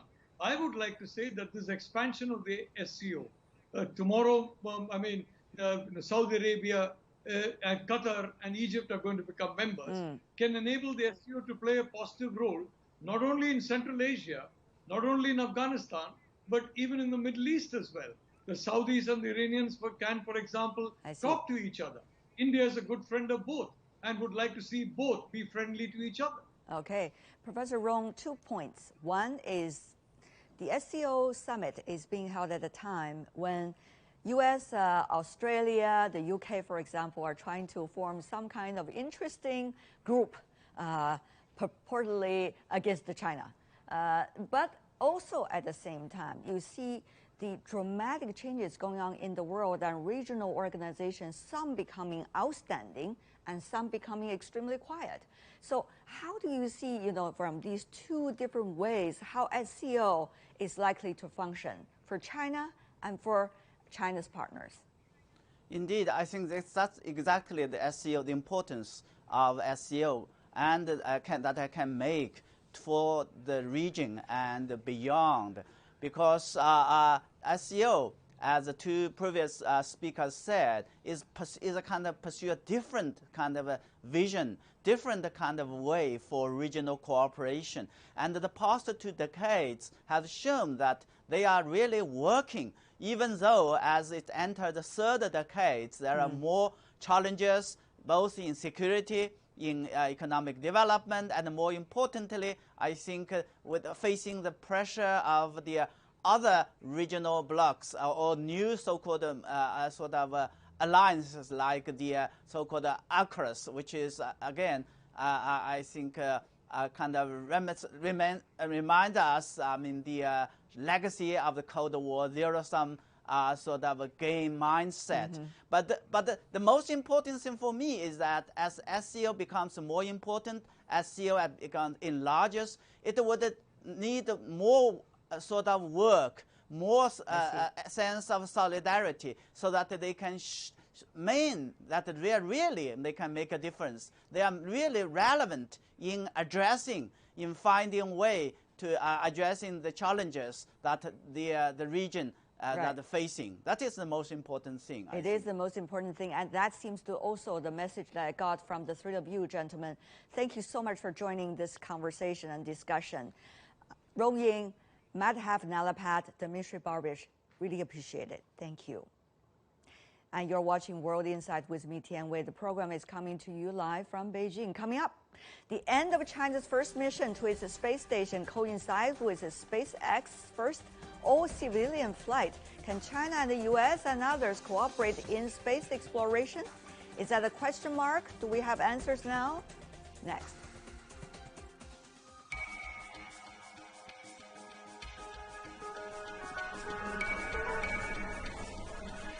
You're watching breaking news on CGTN.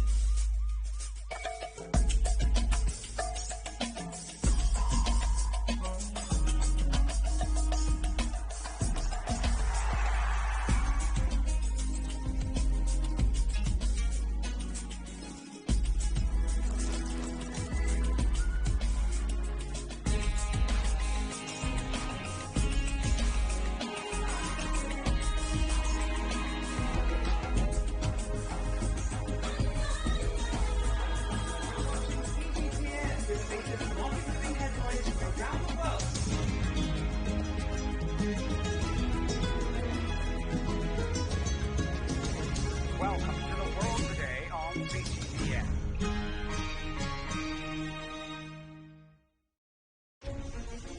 Images may appear to be identical, but looks can be deceiving. The difference is not always obvious. It has to be discovered. There are always different sides to a story. We put the focus on the details. To see more, to understand better. CGTN. See the difference.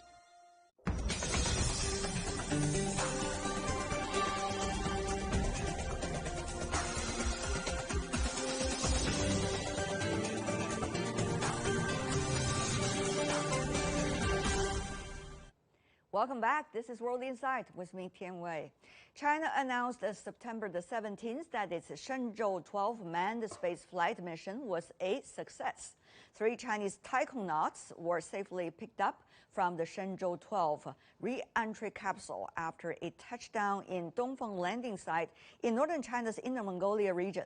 All 3 are said to be in physically good shape. Look at them.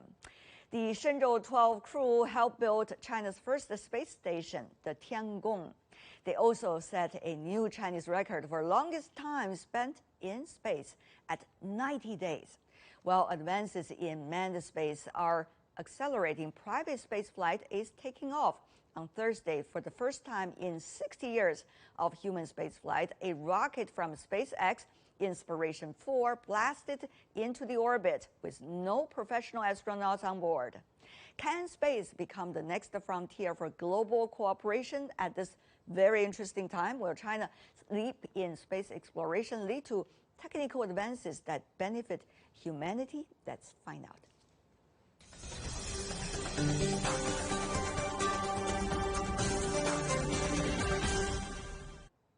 For more, joining me in our Beijing studio, Yang Yuguang, professor at the China Aerospace Science and Industry Corporation.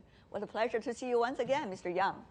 Every time you come into our studio, there's always good news about China's space program. So tell me more about this trail, these 3 wonderful gentlemen, 90 days in the outer space. What does that really mean for China's space exploration? It is really a great milestone for China aerospace. You know that China wants to come from a big country to an advanced country in space field. There is a benchmark, is the construction, also the operation of the China space station. We've already mastered most of the technologies, but not all the technologies. So this mission will be the demonstration and the verification for the rest of critical technology. For instance, the EVA technology, the long-term duration of residence of human in space, and also the regenerative life support system. All these are very critical for us.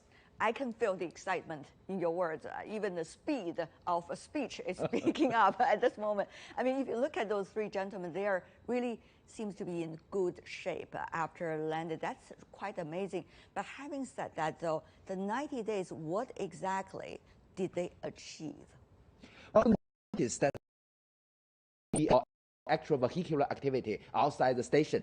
You may remember that during the first EVA, when Mr. Liu Pengming came out of the hatch, he said, "Wow, the outside is so beautiful."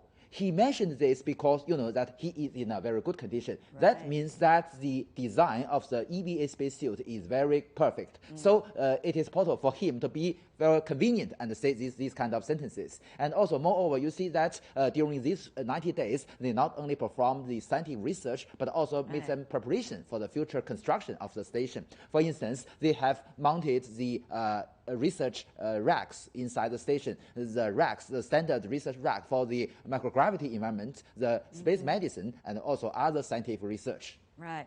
A lot of things are going on during those 90 days, and they also sending back to the Earth their video, shall I say, diary in a way. And, at the important occasions, they even send their greetings to those on Earth in a way. But having said that, though, we see coincides with it China's achievement, the U.S. achievement, particularly sending non-professional astronauts into the outer space. What does that mean? And how is China looking at the achievements made by the U.S. private sector now? In fact, what you mentioned is inspiration for already in space just the day before last. But that that although it is an all-civilian space mission, but that Mr. Isaacman, the commander, he is a billionaire, and not he paid the money for himself, but also paid the money for the rest of 3 seats. So unfortunately, in the future, still it is the orbital space tourism is still a game for the billionaires, not for the common people. But in China, that the commercial space field is also developing very fast. So I think, technically speaking, it is possible for China also do the same kind of things in the future. But you do see that kind of a competition apparently going on between China and the United States, quite clear. During 1 week, both sides have some big actions in terms of space exploration. And Mr. Yang, you've been working in the international space organizations of different natures. Tell me more about how do you see now at this stage with quite complicated geopolitics, by the way, competition, cooperation, which word are we closer to? That I am a technician, and from the international space field, my friends and colleagues in international space field all says congratulations to us. And not only our technicians, but also the leaders, the managers, the administrators think that I also expressed to the media many times, no competition. Because that China is still a developing country, and it developed its own space program according to its own need to promote its high technologies to benefit the national economy and our daily life, not compete with other countries. Think of the space race. That there were a manned space launch every 2 or every 3 months, very, very frequently. But it's not the situation now. So you see that in China, some foreign friends said that China has a very slow but very steady progress. So our goal, perform our space programs step by step, not concerning the consideration or commands of other countries. So this is one hand. But on the other hand, we recognize the international cooperation as a very important part of our space program, and also think this is a benchmark for becoming an advanced country. Thank you so much, Yang Yuguang, professor at the China Aerospace Science and Industry Corporation. Appreciate it, and congratulations. Thank you. Earlier, I also interviewed some other experts in the field who knew the best ideas on how China can reach its space dreams. In fact, there are different kinds of space dreams already China has in mind. Let's listen in.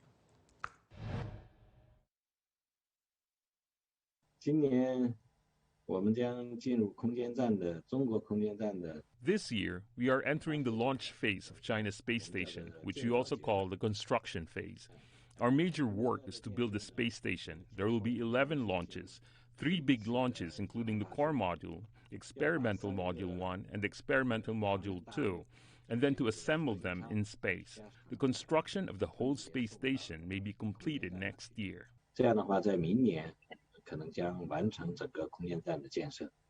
That sounds amazing. I understand when China brings back the soil of the moon, we have been hearing intentions to cooperate from the U.S. side on that. So shall we understand that as long as China is making progress and big progress, there will be bigger opportunities for cooperation, even with the United States? 对，嫦娥5号采样返回以后，很多国家也提出来要一起合作。实际上我们 After the return of Chang'e 5, many countries want to work with us on the samples from the moon. China will do a study on the samples with other countries. Cooperation in space exploration is a policy in our country for a long time, and we will not change the principle. 这个原则可能还是不会变的，但是首先要满足，就是我们这个国家这个主要的一些研究任务吧。 But at first, we must meet the demand of main research tasks of our own. Meanwhile, there is an approval process for the lunar samples. The research plans proposed by each country can only be carried out after being recognized by experts and relevant departments. 那经过这个专家委员会的认定以后呢，就可以进行实施了。经过我们的部门相关管理部门。I understand. Interesting. The other thing is about the Mars, the exploration of the Mars.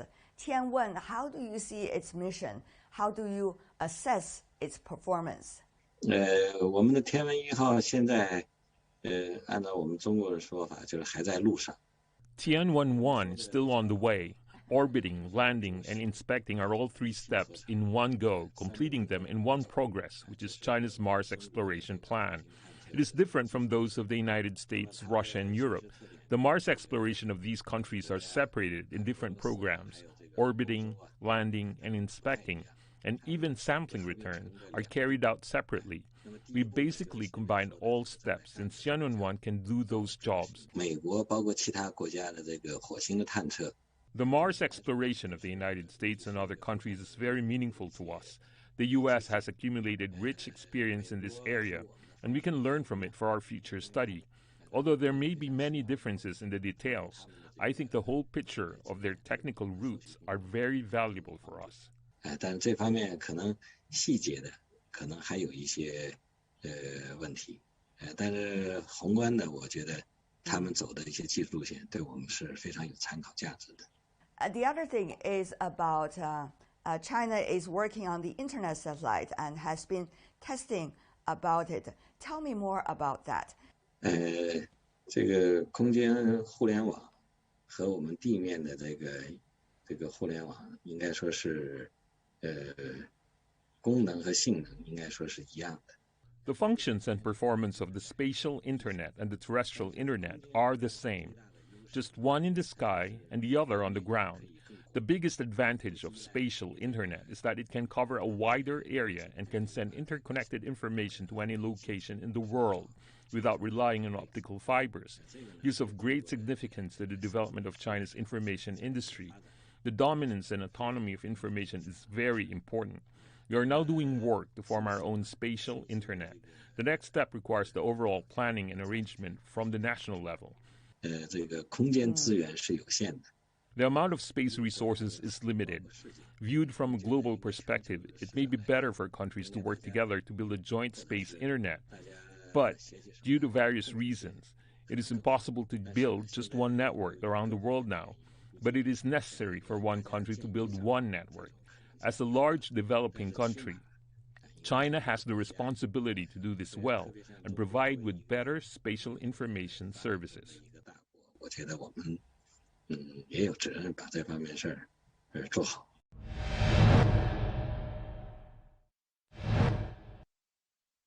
We see some very specific steps taken by China and the United States, for example, about the exploration of Mars.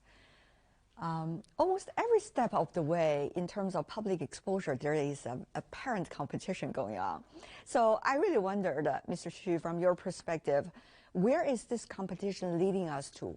Well, I think competition will bring the best out of each partners, and this is also true for the U.S. and it's true for China. What's the best that the U.S. has already shown as a result of this? What is the best that China has shown as a result of this? The cutting-edge technology that we have. For example, we do not have communications beyond the moon before.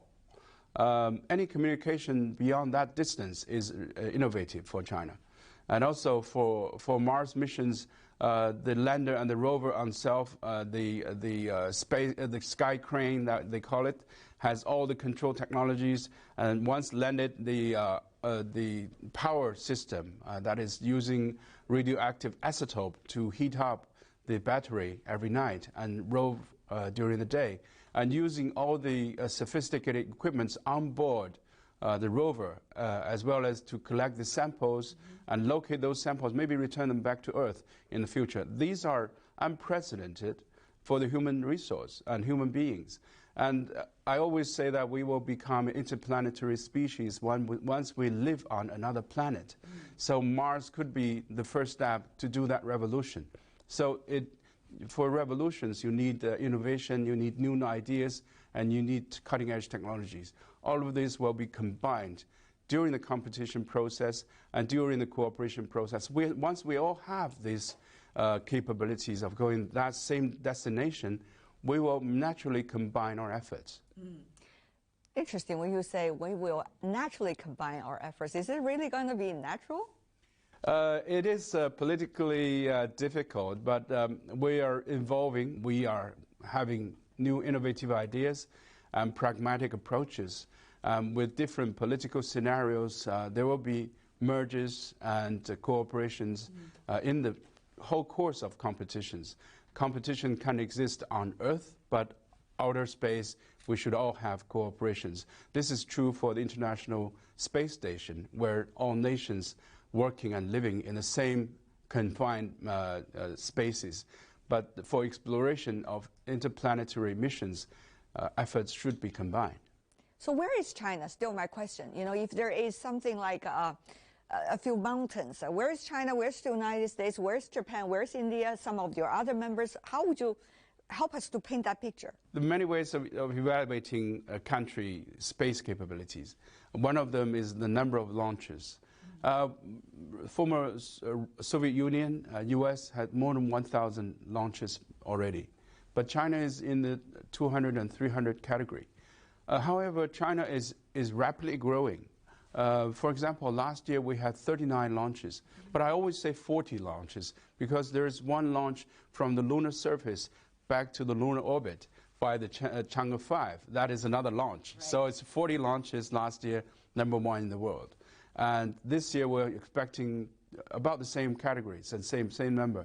So the number of launches means that we have a very robust and ambitious space project. Along with the economy growing, I believe that we're catching up very quickly. So first the number of, in terms of in-orbit facilities and infrastructures, we say number of satellites operational in orbit. US has more than 500, China more than 200. So the others are smaller numbers, around 100 and lower. So in terms of launching capabilities, launching frequencies, satellite operating numbers and infrastructures, I would say China in space sector is very good in #2 and #3 position. But subtleties in particular areas of space technology, maybe we're a little bit behind, but scale-wise, we're quite robust. My conversation earlier with space experts. That's all the time we have for today. If you'd like to see more, search World Insight or check out our YouTube channel. Follow us on Twitter and Facebook. I'm Tian Wei. On behalf of the team, thanks for watching. Bye for now.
Welcome to Global Business on CGTN. I'm Rochelle Akufo in Washington.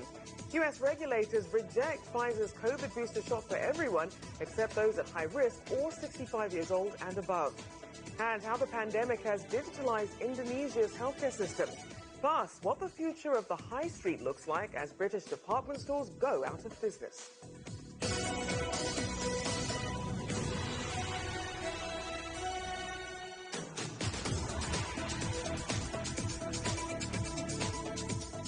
Those stories in just a moment, but first, let's take a look at how Wall Street ended the week. John Terrett is at the New York Stock Exchange. Hello, John. Yes, I am, and I have to tell you, it wasn't a very good day, and it wasn't a very good week yet again for the third time in a row as far as the Dow Jones is concerned. I'm afraid the worry warts were out and about, and I looked that up earlier today. A worry wart is somebody who dwells on troubles when they really oughtn't to dwell on troubles, but that's what's been going on here today. Concern about all sorts of things, mainly, though, global growth and whether that's going to be hobbled in any way by the Delta variant. Elsewhere today, we had technology taking a bit of a hit, and that was because the government bond, the yields associated with those things were going back up again. My example is the 10-year, up 1.374% today, just Friday. Of course, the vaccines are being discussed, the possible booster from Pfizer by the Food and Drug Administration Advisory Committee, and our Jim Spellman will be along very shortly to give you all the details on that. I'll give you the share prices in just a second, and commodities had a bit of a rough day. Copper, I think, was down, certainly for most of the day. So put that all together, and this is how you end up on the Friday, with the Dow down by 0.5%, 166 points, led down by Goldman Sachs and Microsoft and Caterpillar and Visa. Still 34.5 thousand now on the Dow, but it's lower for the third week in a row. Nasdaq down 0.9%, 137 points, led down by Facebook, Apple, Microsoft, and Nvidia. Lower for the second week in a row. S&P 500 also down 0.9%, but that's 40 points on the S&P. 10 out of 11 sectors lower. Second week in the drink for the S&P 500. Now, onto the European markets. Down day there as well. London by 0.9%, almost 1%. Germany by exactly 1%, and France down by 0.8%, and it was the same growth worries that hobbled us here. The old worry warts were out in Europe on Friday as well. Rochelle. So, John, what else made news there today? Well. Jim Spellman in just a second will tell you all about the Food and Drug Administration's advisory committee on whether or not there should be a booster for the Pfizer-BioNTech vaccine. But I will simply tell you that today all the U.S. vaccine maker share prices were down. Pfizer by 1.2%, Moderna 2.4%, J&J, Johnson & Johnson down by 0.25%. Now, takeover news. Invesco is a fund manager. According to the Wall Street Journal, it's sniffing around State Street Asset Management Company, which has about $4 trillion under management. That's a lot of money. This looks very valuable on paper, but not so much in practice. The problem is all these kind of companies have been shuffling each other in the last couple of years. Indeed, Morgan Stanley took over Eaton Vance for $7 billion. Franklin Templeton took over Legg Mason for $4.5 billion. And even Invesco itself has been at it, taking over Oppenheimer Funds in 2018 and the Guggenheim Exchange Traded Funds section in 2017. The problem is, how do you distinguish yourself from all of that? That is the problem. And we had Invesco shares up 5% today, but State Street shares down 2.5%. Now, come on, you Reds, is what they shout on the terraces at Manchester United's ground, Old Trafford in Manchester, England. And I mention Manchester United whenever I can because a lot of Chinese people really support and follow Manchester United. They love it. It trades here at the New York Stock Exchange. And today it gave us its latest set of earnings, the last one for the COVID era. The loss was £92 million. That's $127 million for the full year. Thank goodness Cristiano Ronaldo is returning to Manchester United. I'm afraid the people turning up on the terraces amounted to only 7.1 million in this earnings, whereas they've been in the past, this time last year was 89.8 million. So a real difference there. Broadcasting cash obviously helped to make up the difference and stem the loss a little bit. It was still $127 million. United Airlines had one of those really annoying days today that makes you think, I'm never going to fly again if it kills me. They have what they call a nationwide ground stop for technical system issues. No one really knows what that is, but it means that all the flights are sitting on the airport apron doing absolutely nothing. Apparently it's back to normal now.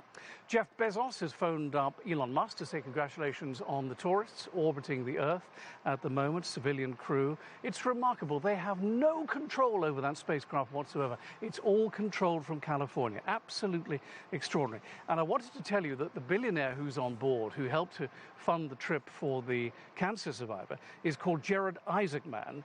He's an aerobatic pilot, but he's the founder of Shift 4 Payments, which is a company that trades in New York, and their shares are up 1.4% at the moment. The question is, it's called Inspiration 4. What will the inspiration be for when they come back down to earth? We'll see.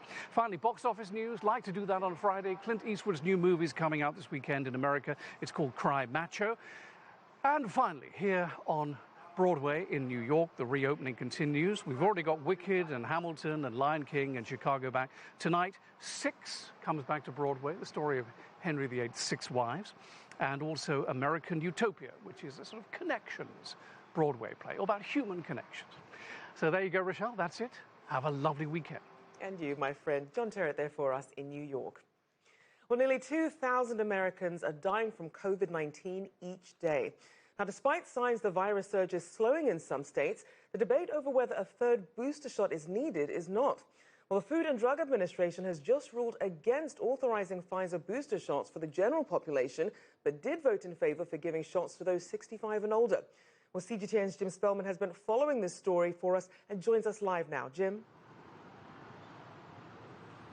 Rochelle, before we get into the meeting, I'm at the National Mall here in Washington, and I want to show you this art exhibit, which just has been set up showing the impact of COVID-19. Each of these tiny white flags represents one of the 670,000 Americans who have died of COVID-19 so far. It's just staggering. So at the Food and Drug Administration, at the CDC, in the White House, they're trying to find any way to change the tide of the pandemic here in the United States. And the topic today was whether to move forward with a third booster shot for people who have received the first 2 shots of the Pfizer vaccine in the United States. Well, as you said, the panel voted overwhelmingly 16-2 against approving it for everyone 16 and older, but they did approve it for people 65 and older. They heard evidence that people who have received both doses, even 6 months later, still retain immunity from the disease, especially against strong illness. But they heard other compelling evidence out of Israel that showed a third booster shot could have a huge effect in protecting populations. At the end of the day, they said they just didn't have enough information from here in the United States to move forward with the broader recommendation. Listen.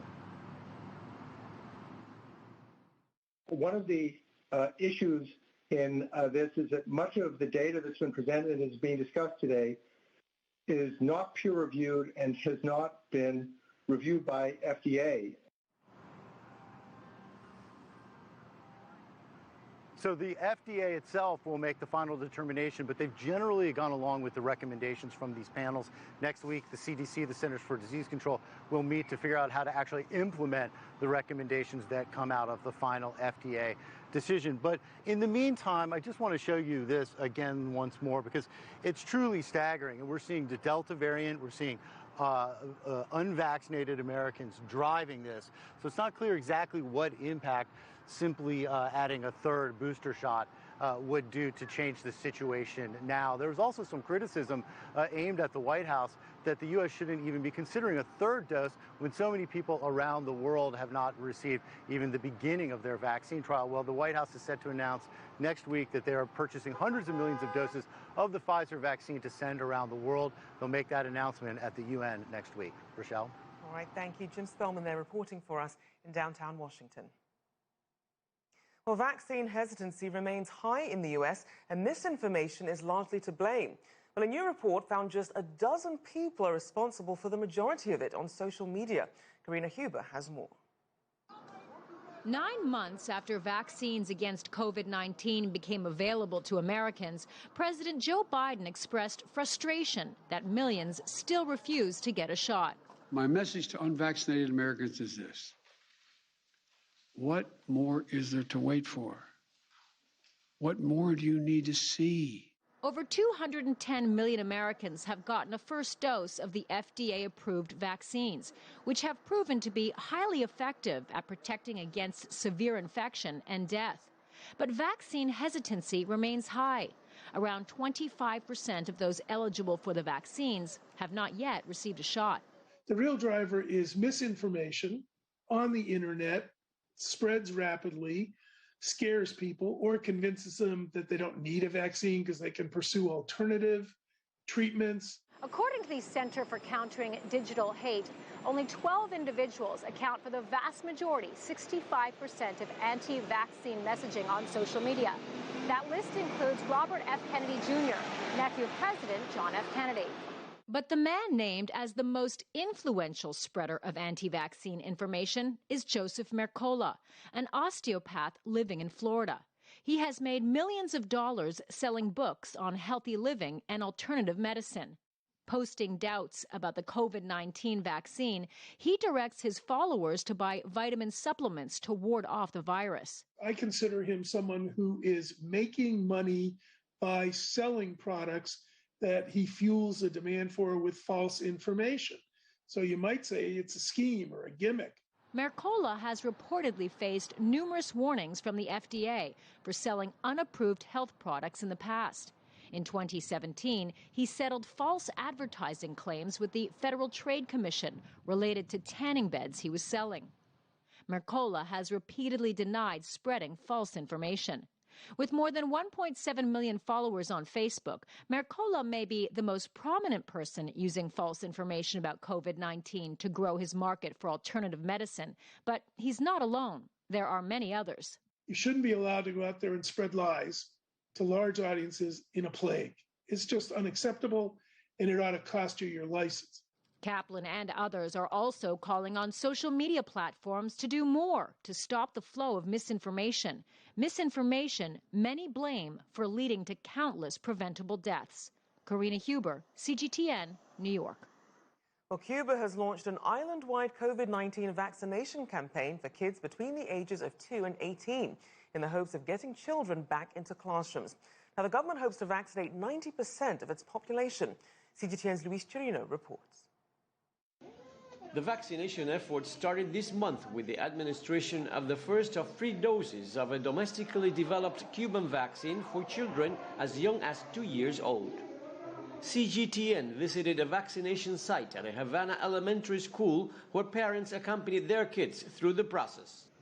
Just after receiving her first shot, little Paola Hernandez told me that she hoped her classmates would also get vaccinated so they don't get sick. Porque así no se enferman.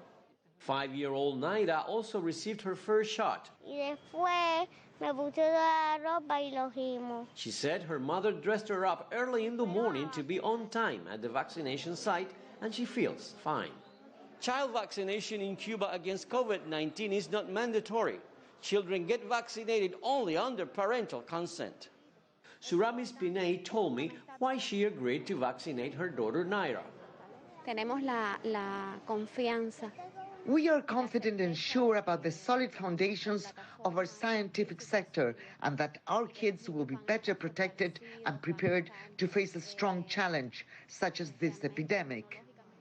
The vaccination effort is taking place ahead of the start of the school year over the next 2 months. I gave my consent to vaccinate my daughter to reduce her risk of getting the virus so she can return well protected to school and to her social life with her friends. The ongoing vaccination campaign aims at having most kids immunized against the coronavirus before they go back to school, with the exception of COVID-19 active and convalescent cases and children with other health conditions who will be vaccinated later. El Ministerio de Salud Pública y el Ministerio de Educación.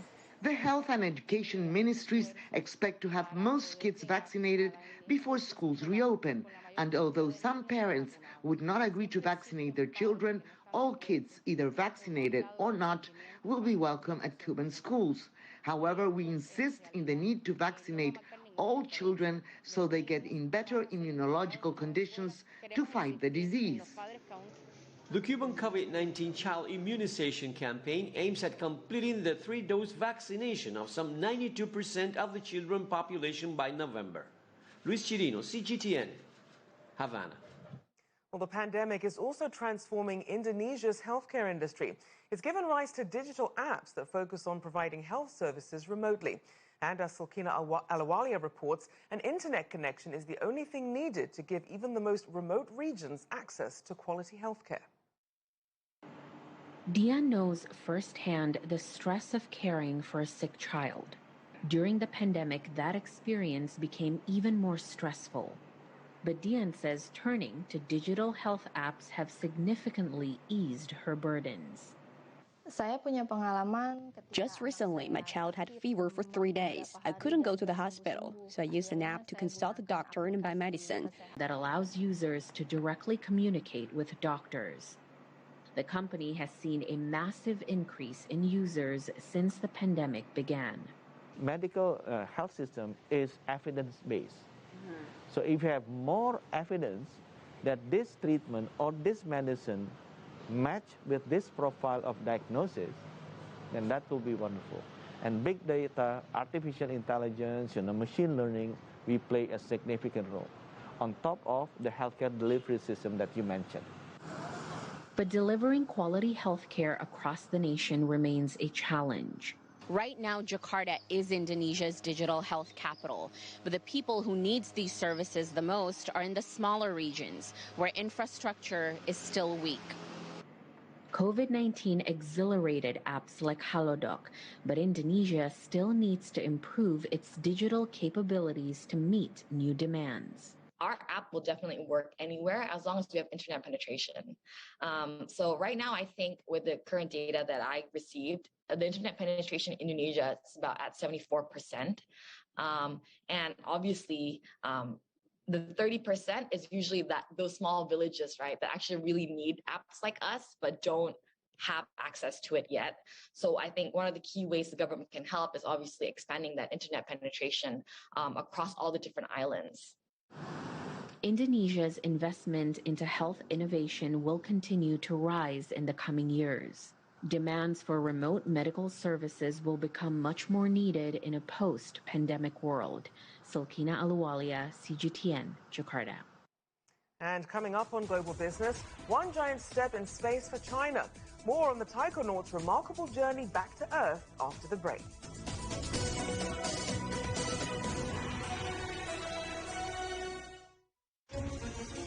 Images may appear to be identical, but looks can be deceiving. The difference is not always obvious. It has to be discovered. There are always different sides to a story. We put the focus on the details. To see more, to understand better. CGTN. See the difference. Countries are failing to meet climate targets. 200 nations setting goals. It just doesn't work.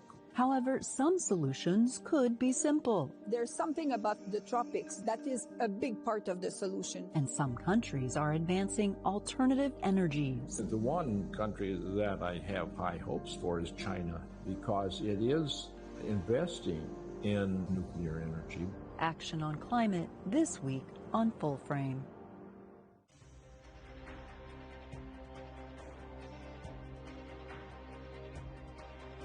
We are CGTN, China Global Television Network.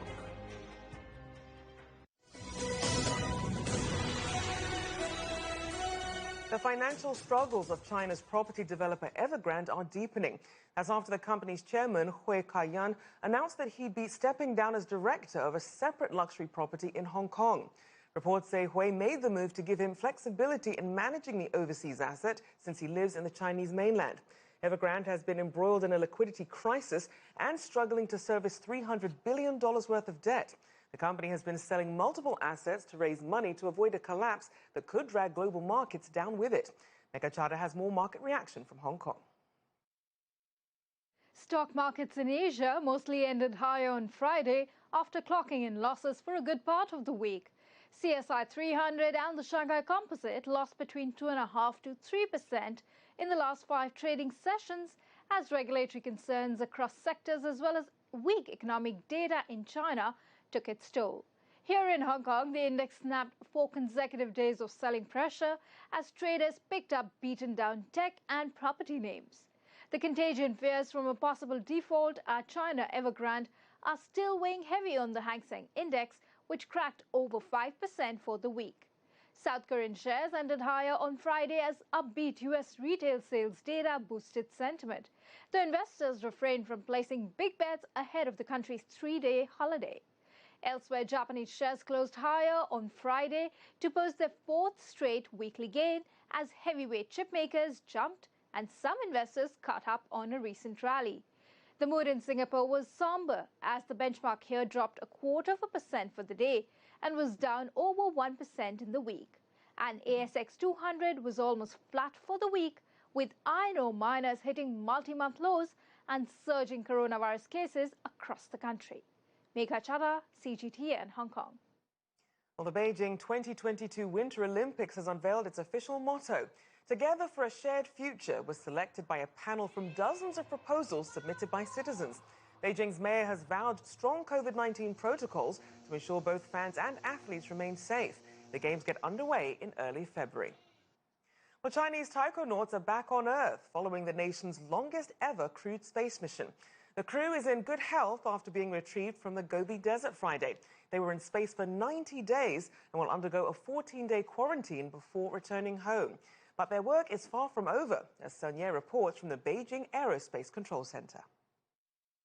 Here at the Beijing Control Center, the joy, the elation, the effusiveness when that big moment of success was announced was really palpable, and space engineers have been telling us this day has been perfect. I would describe today as perfect. The entire Shenzhou 12 mission met the goals planned out for it, and this lays a concrete foundation for the future development of China's space station.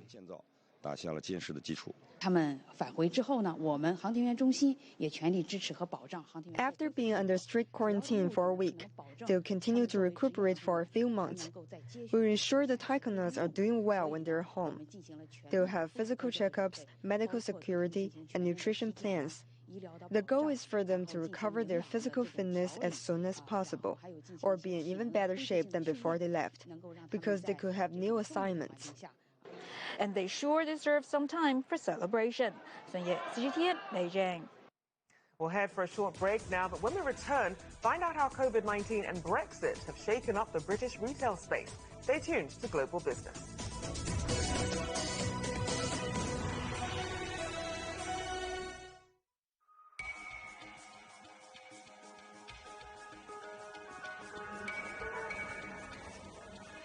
You're watching breaking news on CGTN.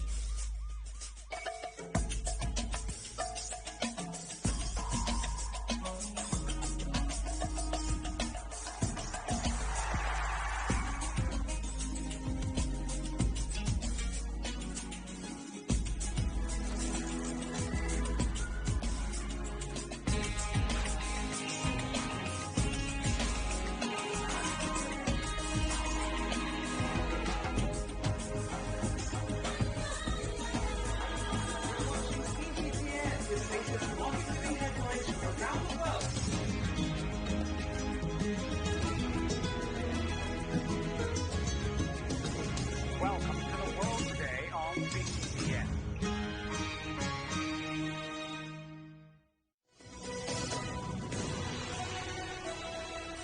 The UK's withdrawal from the European Union is forcing Marks & Spencer to close its franchise units in France. The British retailer has been forced to shutter operations in the country due to supply and product shortages directly caused by Brexit. And Marks & Spencer has struggled to put goods on its shelves in Ireland and France after the UK's divorce from the EU. Brexit has also made the logistics and supply chain procedures even more complex. That's led to delivery delays that make it impossible to serve fresh food for customers outside the UK. Well, Brexit, coupled with the COVID-19 pandemic, has also drastically transformed the UK's wider retail landscape. Department stores used to be the cornerstone of many a high street, but now a vast majority of them have closed.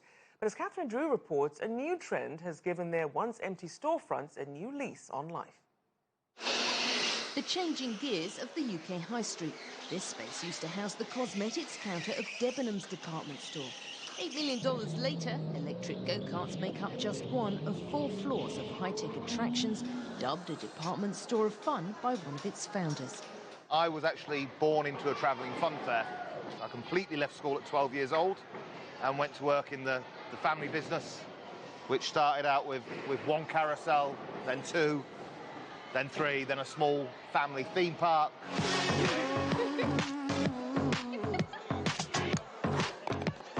Gravity Active Entertainment is a rapidly expanding business, with 16 sites in the UK and plans for around 50 more within the next few years, across the UK, Germany, the rest of Europe and Saudi Arabia. With 83% of department stores having closed in the UK over the past 5 years, large areas of retail space are suddenly available, changing the dynamic between businesses and landlords. The pandemic. Then all of a sudden, we had the landlords. New pair of shoes or treat myself to a new jacket, but I can find all sorts of amusements here. And many say this is good news for the Wandsworth area, because many of these large department stores up and down the UK remain empty. We hope with Gravity opening, actually it will attract a new type of consumer, it will bring more footfall, and actually that should help local businesses as well, because we know a key to having a really busy high street is lots of footfall to support all of the other businesses. It's about building that ecosphere. For some, there are mixed feelings about the new arrival. Is Debenhams missed? Personally, no, the wife does, though. I mean, it used to be a good shop there, so unfortunately now that it's all gone, died a death, unfortunately, like a lot of these stores. In the days when I used to go into Debenhams or Marks and Spencer's and that, I don't need to anymore because I can do it all online now. And you don't miss it? Don't miss it at all. So, Michael, where are we sitting now? This is a men's underwear department we're sat in right now. So I actually bought some pants just about there, I think. Where the bad news on the high street is closures, people not doing this, people buying online. I just see this as a changing of the guard.